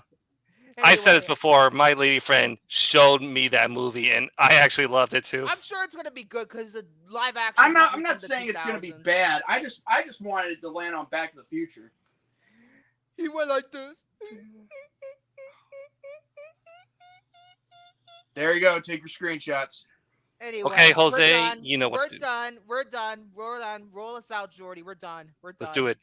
Ladies and gentlemen, that's going to be it for the Popcorn Panel Podcast, episode 85. We are 15 more episodes away before we hit episode 100. If you like this, give it a thumbs up. If you missed your chance to live chat, comment down below. Give us your thoughts and opinions. Also, be sure to subscribe if you're new to the channel. Hit the notification bell so that way you'll be notified whenever this channel does an upload, a premiere, or live stream like this one at all times. Same goes for the Count, Victor Devalle, the Saint, Jerry Ross, and the Conqueror, William Braun, and yours truly, the Unblood Outsider, Jordy Scout, a.k.a. James Legit. And with that being said, God bless you all. Have a great night and stay healthy for a very tomorrow. And if you excuse me, I gotta, watch something else before we have to be you for a day. So good night, everybody. Damn you, Tanner. He already made the picture. Tanner already took the photo. You fucking moron. By the way, my friend, if you're watching it, this is for you. You took the photo already. Tanner did. You're gonna love it, Nicole. He took it already. It's Nah, already he full. he didn't go with the one where you're close up to the camera yet. Oh dear, it don't matter anyway. We gotta go. It's already almost 3 hours long, but I'm gonna go now. Okay? Or why do I sound like I'm Alicia Silverstone from Clueless? I don't know. understand. But we'll be back next week with Freaky Friday, and I'll be showing you my packages and all that. But anyway, Oh, good night, please don't everybody. show that, or you'll get us kicked off. What? You said you'd show your package. No, not that kind of package. No, not that kind of package. Hell no. Not the Hell no. see if it bucks. Anyway, I'll have a we'll be- package to show as well. Oh, ew. Damn it. Oh, now Tanner did the fucking close-up. Hey, Jordy. The fucking Jordy, close-up. package. Not the see if it Look, bucks. he did it already. Look, he already fucking did it. He already did the fucking... Look. Look at this shit. Look at that. You already Damn it. showcased it. Why are you showcasing it on Facebook? I showed the damn image. Yeah, well, your image was shit. Well, I'm trying to zoom it in because it was pixelated. Well, zooming in won't do good for you. I mean, sometimes you gotta pull out. Oh, son of a bitch. I'll be back next. We'll be back next week. All right. Bye, everybody. Fucking Bye.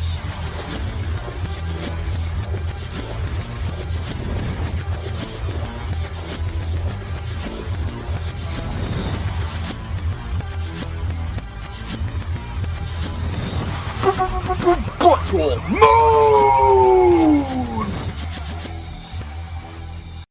I hereby discharge you from duty.